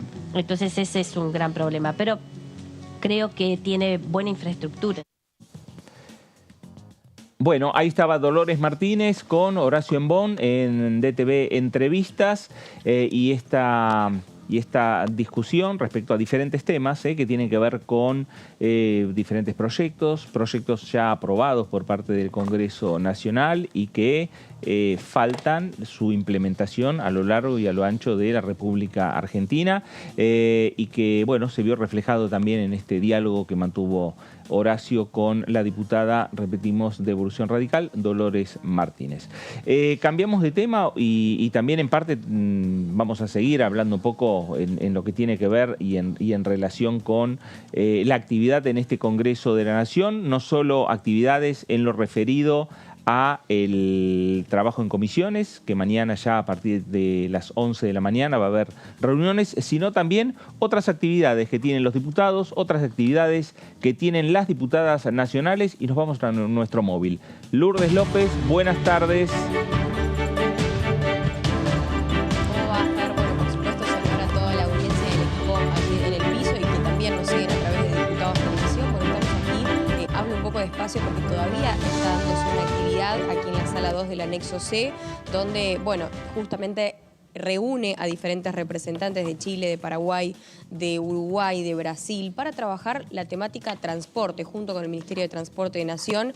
Es el encuentro de, en este caso, el subgrupo de trabajo número 5, que específicamente va a trabajar y tratar políticas, no solamente de estos años anteriores, sino también de lo que se viene para este 2023 en materia de conexión, hablando sobre cuáles son las diferentes problemáticas y situaciones que vive cada país del Mercosur. Recién escuchaba a algunos representantes de Brasil también hablar sobre el tema de las distancias para tanto transporte público como transporte privado y también de cargas, así como también de transporte de pasajeros, en cuáles son las diferencias en este caso o las complicaciones que tiene Brasil por una cuestión de distancia, de ser un país que tiene mayor cantidad de fronteras, cuál es la situación que vive Chile también teniendo salida al mar y en este caso la cordillera de los Andes con los diferentes puntos fronterizos y los pasos, como por ejemplo el paso Cristo Redentor, que cuando cae nieve lamentablemente se debe cerrar y se deben habilitar otros pasos. Bueno, hay toda una cuestión de también de situación fronteriza de cada uno de los países que obviamente tienen que ver con el transporte y se abordan en esta reunión que es impulsada por la diputada Micaela Morán del Frente de Todos, así que obviamente apenas finalice vamos a estar con mucha más data y precisión al respecto. Por ahora están los representantes, reiteramos, de Chile, de Uruguay, de Brasil, también exponiendo sobre la temática.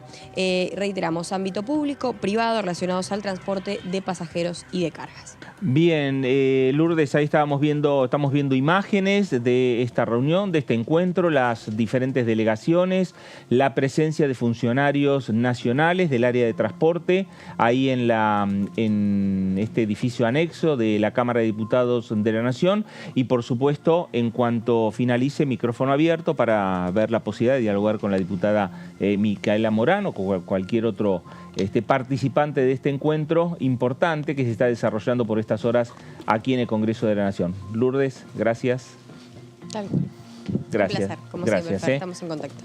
Perfecto, ahí estaba Lourdes López con nuestro móvil en el edificio anexo de la Cámara de Diputados, que tiene que ver con las actividades. Por eso hacemos referencia a esta agenda de actividades, agenda que tiene que ver con las comisiones y también, en este caso, actividades puntuales que programan, que van diagramando los propios diputados nacionales, ¿no? En este caso, la diputada Micaela Morán, que tuvo... ella pertenece al Frente Renovador dentro del Frente de Todos. Y la temática de transporte también, en cierta forma, está ligada al Frente Renovador con el ministro, ¿no? Y tuvo participación y presencia la diputada en lo que fue el fin de semana, el evento que lo tuvo en el Congreso del Frente Renovador. Exacto. A Sergio Massa, como uno de los, el principal orador respecto a esta momento de definición. También Cecilia Moró fue Cecilia Moró también.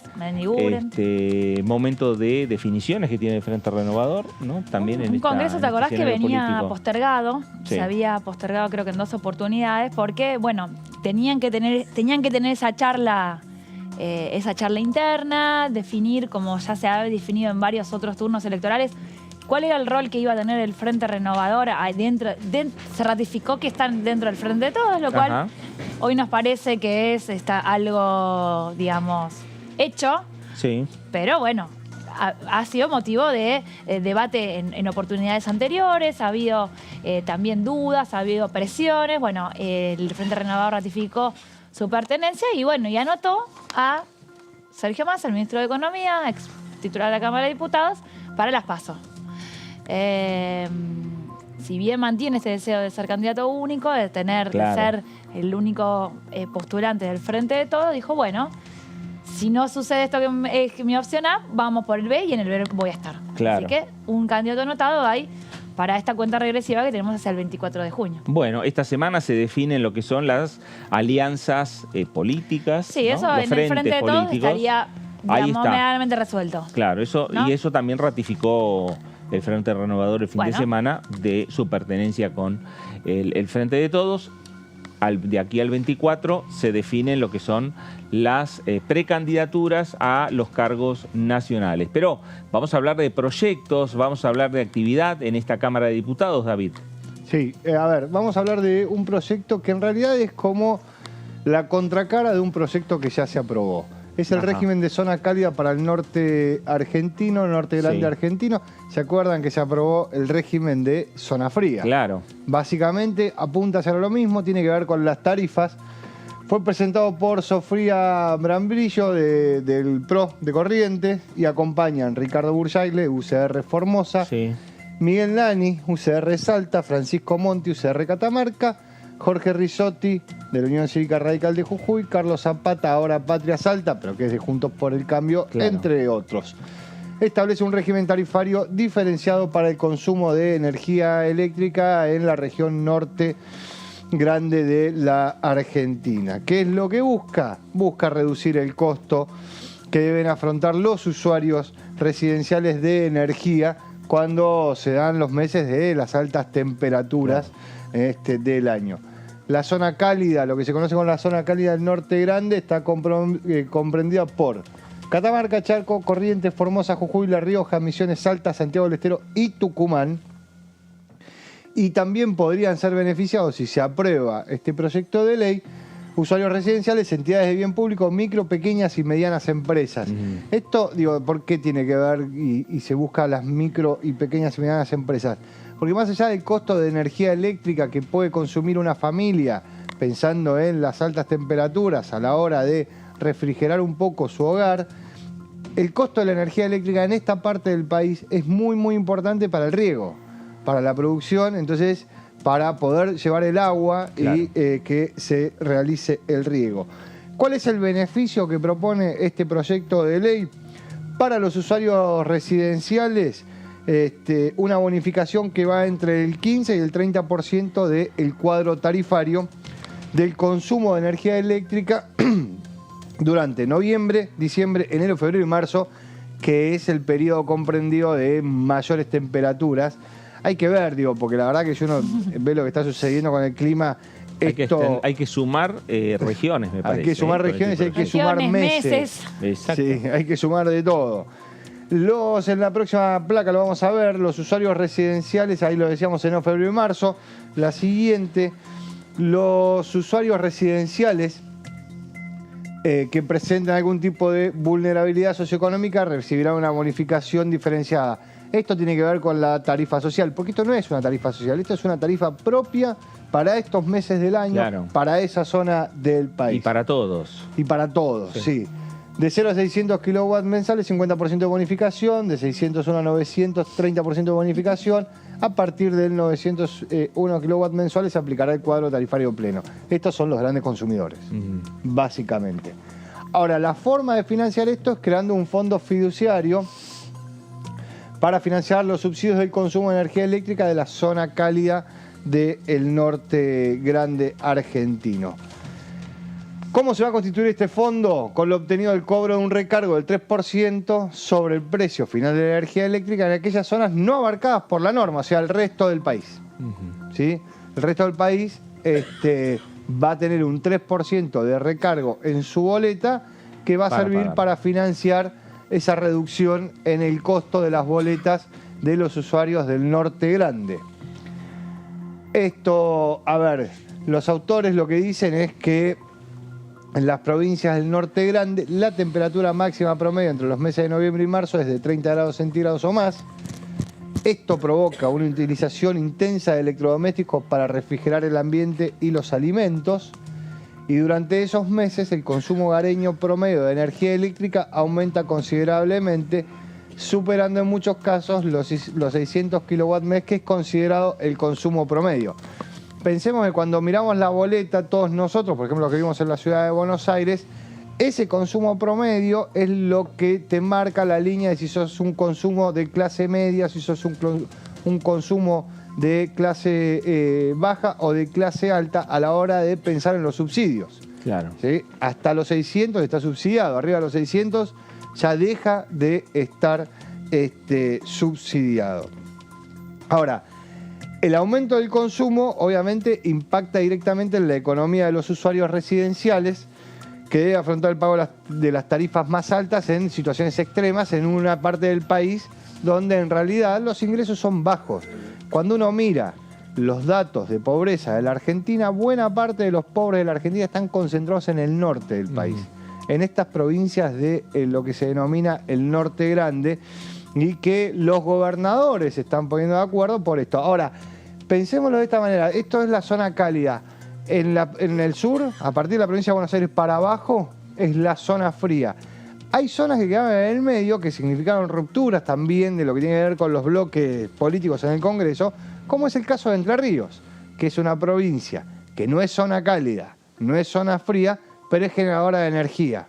Y entonces está pidiendo una tarifa diferencial para su provincia. Claro. ¿Por qué? Porque genera energía.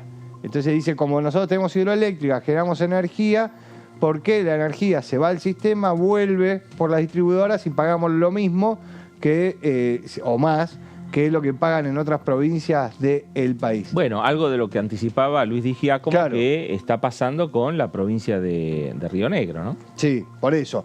Esa es parte de la discusión. En el año 2021 se sancionó la ley 27.367, que amplió el universo de beneficiarios del régimen de zonas frías en 3,1 millones de hogares. Actualmente, lo vamos a ver en la placa siguiente, tenés casi 13 millones de personas beneficiadas por este régimen, lo que supone más del 25% de la población argentina y el 44% del territorio nacional. el recargo en la adquisición de gas es afrontado por quienes viven fuera de la zona fría, entre los que se encuentran los habitantes del Norte Grande. O sea, el Norte Grande, que acá hay otro problema y que los legisladores que proponen esta ley lo incluyen a la hora de discutir esto, es que el Norte Grande paga un diferencial para que la zona fría tenga un gas más barato, cuando en realidad en el Norte Grande la red de gas no llega a todas las ciudades y no llega a todas las casas. Entonces, además de que el gas es más caro, el gas domiciliario es más caro, ni siquiera lo que pagan de más lo aportan para tener una red mayor de gas, sino que lo aportan para que otra parte del país pague menos. Ojo, ¿lo entienden? Entendiendo que son temperaturas extremas del frío. Bueno, entienden que en el norte son temperaturas extremas de calor. Este proyecto tiene apoyo de los gobernadores, sin importar el color político, aunque haya sido presentado por todos legisladores de la Unión Cívica Radical del norte del país. Los gobernadores del norte lo apoyan, en ese encuentro se llaman los gobernadores del Norte Grande, lo apoyan porque obviamente es un beneficio para... Vinieron acá el año pasado a presentar una serie a respaldar una serie de propuestas que venían muchos de diputados propios de las provincias. Creo que estaba Massa todavía, cuando habían venido, ¿te acordás?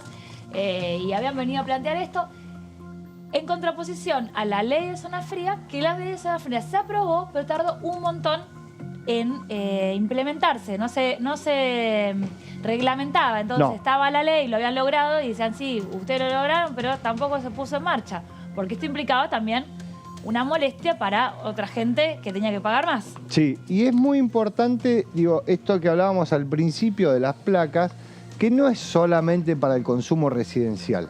El consumo residencial es muy importante, obviamente, porque tienen que afrontar temperaturas extremas, pero de calor. Claro. Ahora, lo que tiene que ver con la producción en esas provincias, llevar el agua de un lugar a otro es muy caro, porque hace falta la energía eléctrica para poder abrir, cerrar compuertas y llevar adelante un sistema de riego. Es muy, muy caro y eso hace que los pequeños productores queden afuera del mercado porque no pueden afrontar el costo que significa mover agua para seguir produciendo. Claro. Entonces es muy importante para ese sector en particular y es uno de los argumentos que utilizan los gobernadores, mucho más que el consumo domiciliario.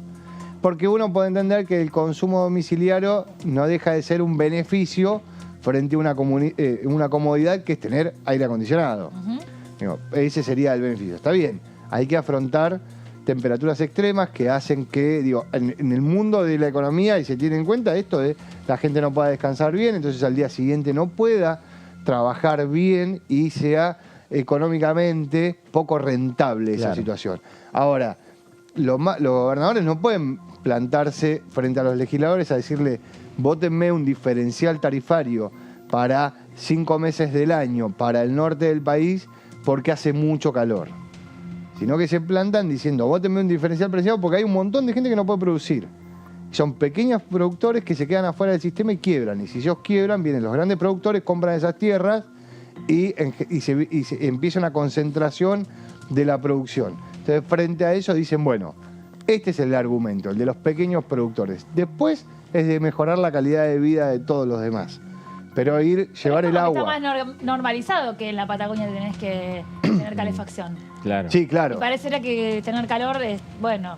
Bueno, ¿no? creo que tiene que ver con que vos básicamente podés fallecer, te podés morir de frío.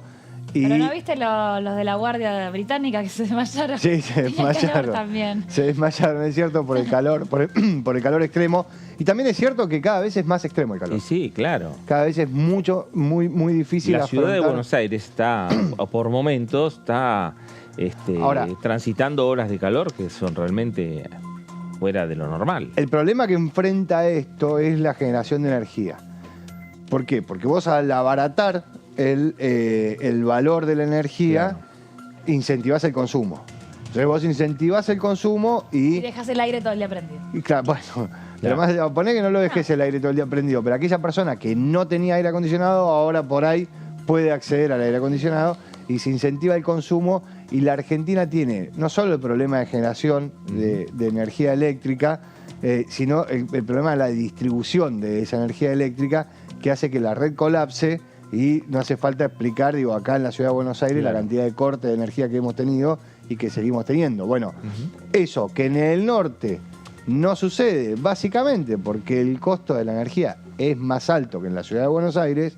Bueno, el problema es que tampoco tenés una red eléctrica tan desarrollada como para que eso no te suceda si vos tenés un incremento muy fuerte del consumo. Claro. Digo, eso los legisladores que discuten este tema también lo tienen en cuenta y le dicen, bueno, está bien, pero si bajamos la tarifa, el problema es que no generamos ingresos para generar una red adecuada.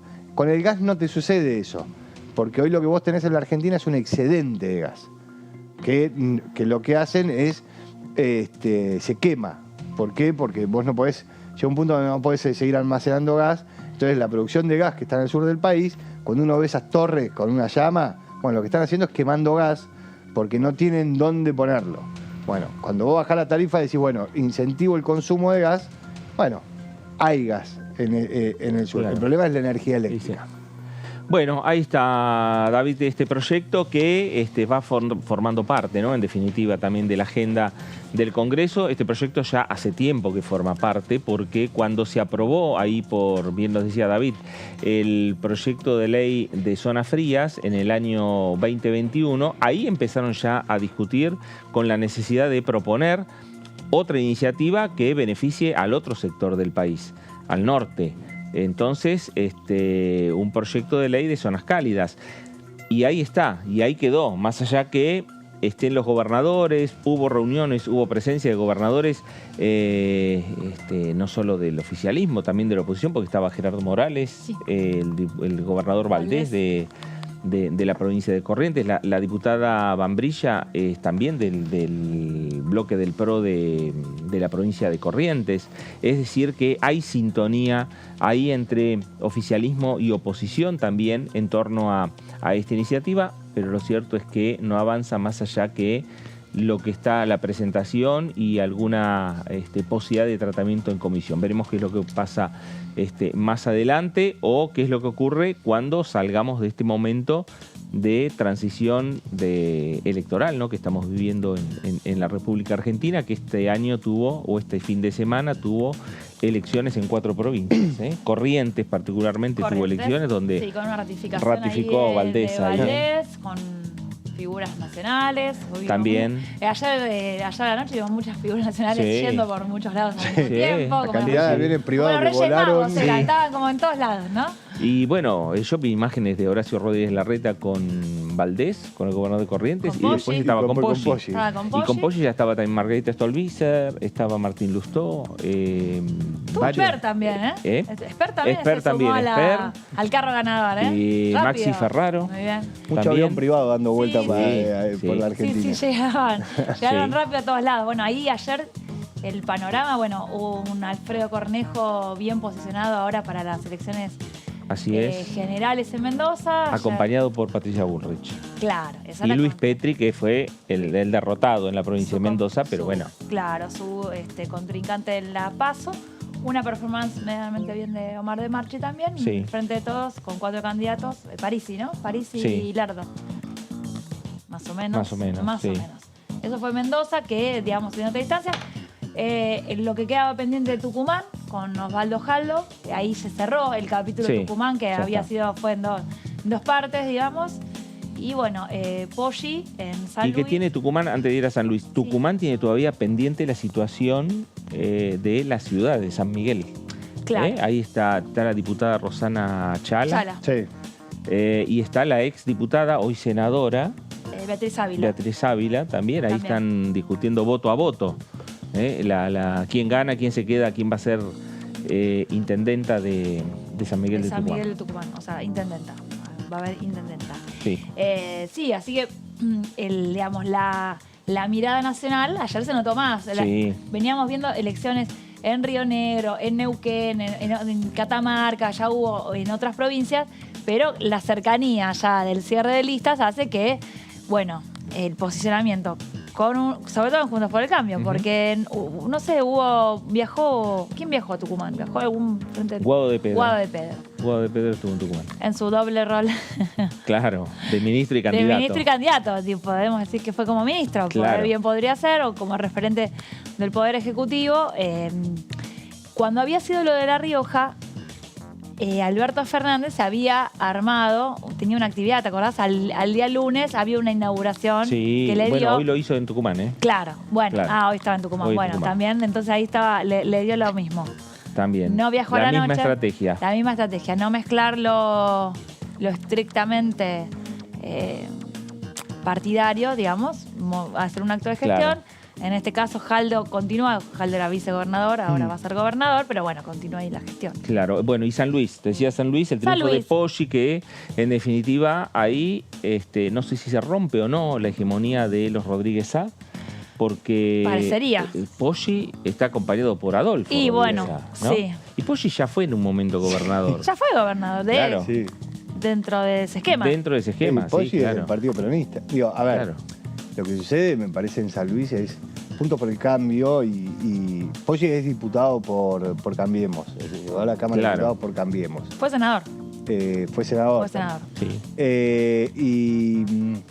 Hay en algunos distritos, caso San Luis, Juntos por el Cambio no tiene representatividad como PRO, por ejemplo, sino que es la Unión Cívica Radical con algunos peronistas disidentes. Claro. Bueno, este es el caso de San Luis, donde uno mira, el que ganó es un peronista que es apoyado por uno de los Rodríguez A. Disidente. Claro. Pero en realidad porque el hermano lo echó del partido. Claro. Sí, porque Adolfo vota en el Senado. En con el Senado Frente de forma Todos. parte del Frente de Todos. Entonces es... Sí, en el Senado forma parte del Frente de Todos. Ahora, la senadora que fue como candidata a vicegobernadora por el Partido Justicialista, por el Alberto Rodríguez A, estaba dentro del bloque del Frente de Todos y es una de las que pegó el salto a este bloque nuevo. Catalfamo. Es una de las que pegó el salto a este bloque nuevo. Yo, en esto de si perdió o no perdió, esperaría, por ejemplo, en el caso del Senado, a que tengamos un debate, una discusión de una ley ejecutiva. A ver qué es lo que hace ese grupo de senadores. Adolfo Rodríguez A sigue formando parte del Frente de Todos en el Senado de la Nación.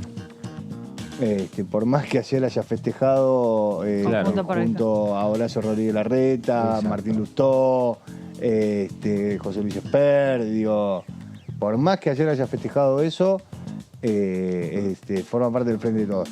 Y cuando arme gobierno el nuevo gobernador, yo vería cuántos son Adolfo Rodríguez A va a estar ahí en la mesa. Claro. Es como escaso el elenco político de San Luis. Es como que hay pocas opciones. Bueno, con así se van combinando y entonces... Poggi ya adelantó que su candidato a presidente es Horacio Rodríguez Larreta. Sí. Esto también marcando los tiempos, y esto también, bien como vos decís, Dani, los tiempos políticos se van achicando. De aquí al 24 estamos... Esta semana tenemos el miércoles. El miércoles a la noche vamos a conocer los frentes electorales. Hoy los radicales están en plena discusión también. Sí, vamos a conocer los frentes electorales, vamos a conocer a las 4 de la tarde la inflación y a las 12 de la noche los frentes electorales. Y el 24 vamos a conocer quiénes son los candidatos y el 25 se vota en Córdoba. Claro. Como para cerrar todo lo que es esta primera etapa del calendario electoral nacional, que tiene que ver con quiénes son, en definitiva, aquellos hombres, aquellas mujeres que encabezarán las listas, no solo presidente, vicepresidente, sino también las listas para el Congreso Nacional, para los cargos de diputados, diputadas nacionales y senadores y senadoras nacionales. Y la agenda del Congreso, más allá de la agenda electoral, tiene proyectos, y tiene un proyecto que el ministro de Economía, a lo mejor en su doble rol de precandidato y ministro, pero lo cierto es que en su rol de ministro de Economía, conjuntamente con el presidente Alberto Fernández, enviaron al Congreso un proyecto de ley de gas natural licuado. Dani, ¿de qué se trata? Exacto, sí, un proyecto que se había prometido ya hacía unos meses, se había hablado de la necesidad, de la importancia, y estaba el acuerdo de muchos sectores. Eso también involucra a las provincias de la Patagonia, como lo que hablábamos antes con el diputado Dijal, como al igual que el tema del hidrógeno verde, que vino en consonancia con este proyecto. Pero ha pasado con algunos proyectos de economía que el texto no estaba. No, claro. Ahora sabemos que hace unos días entró el proyecto de blanqueo, que se estaba anunciando desde diciembre. Ya teníamos todo el punteo, pero el proyecto acá en mesa de entradas no había entrado. Bueno, blanqueo ya está. Y lo que va pasando con estos proyectos, ahora les cuento un poquito el detalle, lo que va pasando con estos proyectos es que se van acumulando los proyectos que tienen que ver con el área económica. Hay algunos temas que ya dejaron de ser urgentes porque el Ministerio de Economía los había planteado, pero es como que no se ve el lugar de cuándo empezar a tratarlos, ni está el clima como para empezar a tratar estos proyectos, sobre todo, que tiene que ver con vaca muerta, que hacen pensar en el largo plazo. Y Argentina hoy está pensando en un plazo, pero ha pasado mañana. Claro. Por la crisis económica que está sucediendo y por lo que hay que resolver en lo inmediato y por el recambio presidencial. Entonces, hace que lo que recién nos decía, dije, como por ahí, lo hablas con un secretario de Energía que el 10 de diciembre no está más. Entonces, cuesta un poco. También está la contracara. Entonces, ¿cuándo tratamos las cosas? Del primer año de gobierno, porque después ya estamos en recambio. Más, porque después ya nos metemos en la elección de medio término. Y entonces ya no sabemos. Ahí ya se complica. Esa es una discusión que ya ha sucedido acá. Bueno, les cuento, este proyecto viene el proyecto del Poder Ejecutivo, firmado más que nada por el Ministerio de Economía, y tiene el objetivo de establecer un régimen jurídico específico para la promoción del gas natural licuado y actividades asociadas, como almacenamiento, comercialización, transporte, sobre todo esto, instalación de infraestructura en el país a gran escala. Grandes inversiones, mucha cantidad de dinero, muchos dólares, para lograr la producción del gas natural y exportarlo. Así es. Digamos, con lo que tiene Argentina, hoy no le alcanza, necesita que vengan fuentes de afuera a poner dinero para poder exportarlo. El proyecto indica que es una consecuencia positiva del crecimiento sostenido de la producción de gas natural y tiene que ver con los altos rendimientos provenientes de la producción no convencional en vaca muerta. Es decir, estamos ante una buena situación, vaca muerta tiene un potencial enorme, pero todavía no tenemos cómo utilizarlo al 100%. Bueno, ¿qué podemos hacer? Mirando como primer paso 2030 y como objetivo de máxima los próximos 30 años para optimizar la utilización y la exportación del gas natural. Esto posiciona a Argentina entre los países con mayores reservas a nivel mundial, con estimaciones de abastecimiento para más de 300 años, lo que permitirá no solo satisfacer la demanda doméstica, sino que también generará saldos para ser exportados. Entonces, esto va también con lo que hablábamos del consumo interno. Esto, diría que sobra. Pero bueno, hay provincias que todavía no tenemos gas natural. No tenemos provincias con tendido de gas. En la provincia donde se produce el gas hay muchas ciudades que no tienen tendido de gas. Bueno, claro. Además de Misiones, además de además Corrientes, norte, y un montón de zonas ahí con garrafa. Todo el gasoducto que tenés que mover hacia el norte del país. Ahora, en Neuquén, vos tenés localidades que no tienen red de gas. Bueno, ahí estaríamos al límite. Claro. No, con semejante del gasoducto Néstor Kirchner, que ya estaba en funcionamiento. Bueno, por eso, atender la demanda doméstica sería la prioridad en paralelo a esto de ver cómo se puede exportar lo que sobra. La siguiente placa, en 2021 se aprobaron los lineamientos para un plan de transición energética al 2030 que establece que la transición energética motorizada por la demanda de acción climática debe ser justa, asequible y sostenible. Esto les decía que este proyecto fue presentado junto con lo de hidrógeno verde, que es la producción de hidrógeno a través de fuentes sustentables, no a través del uso de gas y de carbón. ¿Cómo hacer para utilizar lo que tenemos? Esta discusión ya estuvo cuando se habló acá en el Congreso de los biocombustibles. Bueno, los combustibles fósiles los tenemos. Sí. Y la verdad que tenemos que ver la manera de cómo, pero hay que usarlo porque es una riqueza que tiene Argentina. Sí, sí. No solo hay que usarlo, hay que venderlo. Hay que venderlo. Hay que venderlo, o sea, hay que exportarlo. Y sí, y porque de esa manera también se deja de comprar. Bueno, en algún... Sí, si Argentina tuvo crisis que tuvo que importar. ¿Sí? Bueno, digo, en algún lugar, y aunque suena feo, digo, no hay otra forma de decirlo, el impacto de la invasión de Rusia a Ucrania hizo que la Argentina perdiera mucha plata en los últimos 2 años, porque tuvo que importar a precios más altos, importar gas a precios más altos. Bueno, ese mismo impacto lo va a beneficiar en algún lugar cuando empiece a exportar gas. Claro. Bueno, en estos lineamientos del 2021 se contempla el desarrollo del sector hidrocarburífero y especialmente el gas natural como abastecedor de energía, vector de empleo y generador de divisas. Esto lo vimos también en Vaca Muerta y en la zona de la Patagonia. El vector de empleo, posibilidad de crear nuevas fuentes de trabajo, de reanimar algunos pueblos, de reanimar algunas zonas y la vez, generar divisas. De donde sea, claro. ¿No? De donde sea. Porque aparte vos lo que tenés ahora para generar divisas con el gasoducto es que vos todavía tenés contratos que lo que establecen es que vos podés exportar, que tienen las petroleras, que vos podés exportar el excedente del consumo interno. ¿Esto qué significa? Hasta que vos no logres suplir toda la demanda que tiene la Argentina, vos no vas a poder exportar.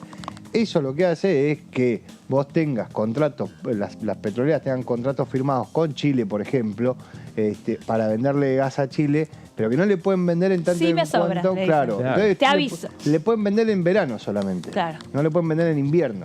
¿Por qué? Porque la Argentina no tiene excedente. Entonces, ahora con esto lo van a poder vender durante todo el año. Exacto. El proyecto declara de interés público nacional y como objetivo prioritario la licuefacción de gas natural con destino a la exportación de gas natural licuado y sus actividades asociadas vinculadas con almacenamiento, comercialización, transporte e instalación de infraestructura en el territorio de la República Argentina. Esto, interés público nacional que da una cuenta de una política de Estado, ¿no? Que la relevancia que tiene esto para el proyecto nacional. Hay 2 proyectos de planta de licuefacción en el polo petroquímico de Ingeniero White, de Bahía Blanca, que básicamente los proyectos es una inversión muy importante, porque la verdad que hay que pensar lo que tiene que llegar el gasoducto a Bahía Blanca, transformar ese gas en líquido, de ahí subirlo a los barcos para poder exportarlo. Bueno, las empresas están esperando esto, obviamente. Sí, a ver, hay otras placas que explican un poquito cómo son los términos de la inversión necesaria. A ver si queda alguna plaquita más. Se nos trabó el de la placa. Bueno, ahí yo leía hace unos días a la secretaria de Energía, Flavia Rollón. Que fue a China. China, y hablaba de la puesta en marcha del gasoducto Néstor Kirchner, pensando en el primer año pensando para el año que viene, tener un ahorro Argentina de 5.000 millones de dólares y a 10 años de 18.000. Bueno, 5.000 millones de dólares es lo que tuvo que pagar de más la Argentina a la hora de importar gas. Esto obviamente tenido por los precios internacionales que subieron por la guerra. Pero ahí forma parte, ¿viste? Cuando hablan del próximo gobierno, cuando dice al próximo gobierno le va a ir mejor económicamente que a este gobierno, olvidémonos del tema de inflación, pero sí de los ingresos. ¿Por qué? Porque no va a tener la sequía que impactó entre 15.000 y 20.000 millones de dólares menos de exportaciones para la Argentina, y va a tener el gasoducto, que significan 5.000 millones menos que tenés que usar para comprar gas, para importar gas. Pero en Argentina no es garantía. Ese va a ser el escenario después. Ese es el escenario. Después lo pinchamos. Bueno, está bien. Pero no, falta un repuesto, no tenemos. Vamos, yo no soy tan pesimista como ustedes y alguna colega nuestra, pero yo lo que digo es, me parece que si funcionan las cosas dentro de la normalidad, o sea, no pasa absolutamente nada que lo normal, la Argentina va a tener un ahorro de 5.000 millones de dólares solamente en un año de importación de gas. Eso sin sumar lo que puede generar de divisas. Claro. Porque ahora, cuando empiece la obra del segundo tramo del gasoducto Néstor Kirchner, que va hacia el norte del país, ahí le vas a abrir la posibilidad de poder exportarle gas a Brasil y venderle en dólares a Brasil gas. Dejar que Brasil deje de comprarle a Bolivia y vos venderle a Brasil a un precio más barato que el que tiene Bolivia y vas a tener ingresos que no tenías y no tenías forma de tener, básicamente. Claro. David está trabajando de asesor del Ministerio de Economía. Bien. También. Sí, les quiero contar. ¿Qué les quiero contar? Les quiero contar que soy un visionario y bueno, entré al ahí Ministerio de Economía. el proyecto, estoy cobrando En por este esto. El proyecto crea un régimen promocional para grandes proyectos de inversión en gas natural licuado que comprende la realización de inversiones en bienes y obras de infraestructura en actividades relativas al transporte, también destinados a la producción de GNL, su licuefacción, almacenaje y transporte y la comercialización en el territorio nacional y su exportación. Es decir, grandes proyectos que estos proyectos estarán a cargo la evaluación de la Secretaría de Energía del Ministerio de Economía y tiene un compromiso mínimo de inversión inicial que son $1.000 millones, con una capacidad mínima de producción instalada de 1 millón de toneladas de GNL por año, es decir, solamente podrán venir estas empresas que pongan este dinero, que estén dispuestas a gastar este dinero para el inicio y que en el plazo máximo de 6 años deberán alcanzar esta capacidad mínima de producción instalada de 1 millón de toneladas de GNL por año. Es decir, yo mucho de toneladas de GNL no sé, pero 1 millón de toneladas a mí me suena que es bastante, ¿no? Es bastante. Es decir, les dan una vez desde la aprobación del proyecto, es decir, desde que esto salga del Congreso y sea implementado, 6 años para, del Congreso no, desde que se ha aprobado esta inversión, tenés 6 años para llegar a este mínimo de producción. Se dispone que el plazo de vigencia de los beneficios será desde la fecha de notificación del acto de aprobación de cada proyecto y hasta 30 años posteriores a la puesta en marcha de la planta de licuefacción, que puede ser en tierra flotante, y de la ampliación de las etapas sucesivas. Es decir, una vez que vos recibís la aprobación de tu proyecto, tenés 30 años de beneficios que están descritos en la ley para sostener esto que Argentina pone mucho, apuesta mucho a que esto sea en el largo plazo. Es decir, mirá, en el 23 esto difícil que esté puesto en marcha, o puede ser que se apruebe la ley como optimista, pero pensemos en un 2024 como para que pueda pensarse en algún proyecto. Así que de 2024 en adelante, 30 años. La lógica sería que con algunas diferencias, cuando hablamos de estos proyectos a largo plazo y que involucran no solo la gran participación de capital extranjero, internacional, para hacer estas obras que necesita la República Argentina, yo creo que beneficia al actual gobierno, al que viene, al que vendrá. O sea que algún asesor en materia energética de Patricia Bullrich, de Horacio Rodríguez Larreta, de Gerardo Morales, de Facundo Manes, pensando de José Luis Esper, pensando en los candidatos de la oposición, deben leer estos proyectos. Sí. Y decir, bueno, la verdad, no perdamos tiempo, avancemos o no, busquemos modificar tal artículo, porque ahí es donde hay que modificar. Sí, ¿no? bueno. ¿Me parece? La inauguración del gasoducto de Néstor Kirchner llevó cuántos años, cuánto trabajo, cuánta colaboración. Y creo que la última placa se incorporan mecanismos con el objetivo de apalancar el desarrollo industrial de nuestro país en estos proyectos a gran escala de licuefacción de GNL. Y es así que se imponen obligaciones de contenidos mínimos de integración nacional respecto de los bienes y servicios involucrados. Ya que estamos, ya que vamos a hacer semejante proyecto, bueno, hay ciertas determinaciones en el proyecto de integración nacional de los bienes y los servicios que estén involucrados. Así que bueno, sería un win-win, digamos. Sí, claro, ganemos todos, ganemos obvio. todos. Exactamente. Bueno, gracias, Dani. Este proyecto ingresó hace poco aquí al Congreso y no solo que ingresó hace poco, sino que ingresó en un momento de discusiones políticas, ¿no? En definitiva también. Y esto es lo que se puede llegar a reflejarse, pero más allá de eso, en el medio de estas discusiones políticas, hay un tema por arriba, sobresaliente, que es la República Argentina. Y me parece que, vuelvo a insistir, con algunos matices de discusiones, esta ley de promoción del gas natural licuado, propuesta por el gobierno actual o propuesta por el futuro gobierno, no deben tener grandes diferencias en un lugar, en un trabajo específico como es la explotación y la producción de hidrocarburos. No, y en todo caso discutan las diferencias y resuélvanlas. Claro, obvio. A veces forman Sí, parte igual estos temas tienen bastante en su ideología también, ¿eh? El tema de los recursos, de la soberanía de los recursos, genera, aunque sean políticas a largo plazo, ya hemos visto algunas discusiones. Pero me parece que hoy el mundo ha cambiado lo suficiente como para darse cuenta que el autoabastecimiento es muy importante y estratégico a la hora de pensar un país.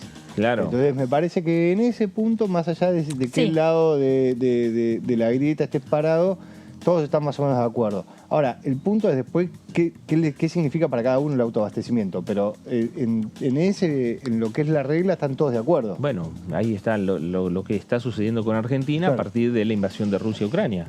La necesidad de tener combustible el mundo, mira a la Argentina. Lo del abastecimiento de la demanda doméstica debería ser algo en lo que estemos todos de acuerdo, ¿no es cierto? Bueno, ¿no?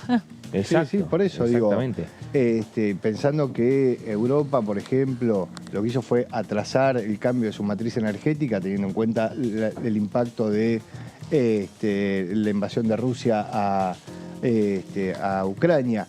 Dejó de comprarle a Rusia le vende a China, entonces ahora también el problema es que China no tiene conflictos energéticos y ya era una potencia que tenía ese conflicto, bueno, ya lo tiene solucionado, entonces Europa y Estados Unidos están mirando a la región, miran a Venezuela.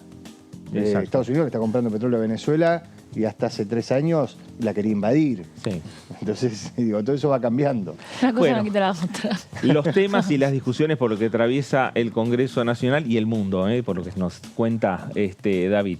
David, gracias. No, gracias a vos. Dani, gracias. A usted también. Gracias por estar ahí. Quédese en sintonía, quédese en Diputados Televisión para tener, como siempre, la mejor información de lo que pasa por aquí, por el Congreso Nacional. Esto fue el análisis. Gracias. Nos reencontramos.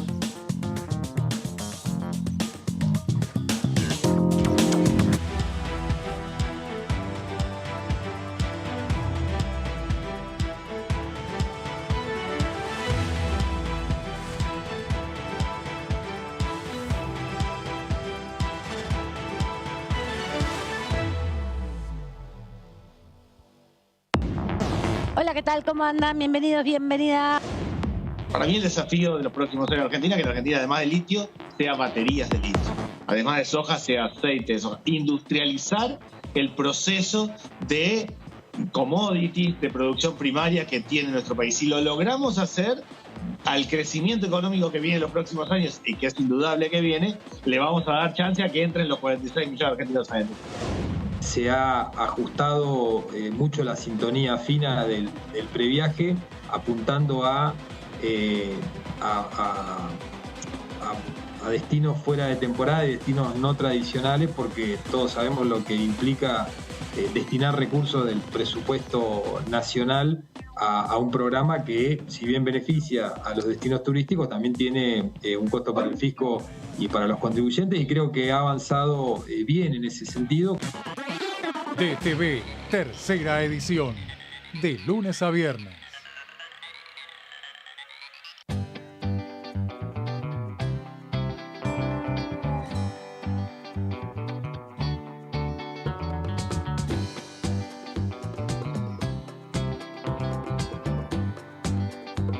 Para hacer visible y formalizar el trabajo en casas particulares, creamos el programa Registradas, generando empleo digno y de calidad. Inscribiendo a una trabajadora de casas particulares, formalizás un puesto de trabajo y asegurás que acceda a todos sus derechos.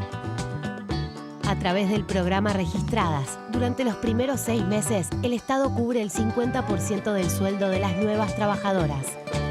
Una herramienta para visibilizar, formalizar y reconocer el trabajo del personal de casas particulares. Argentina Presidencia.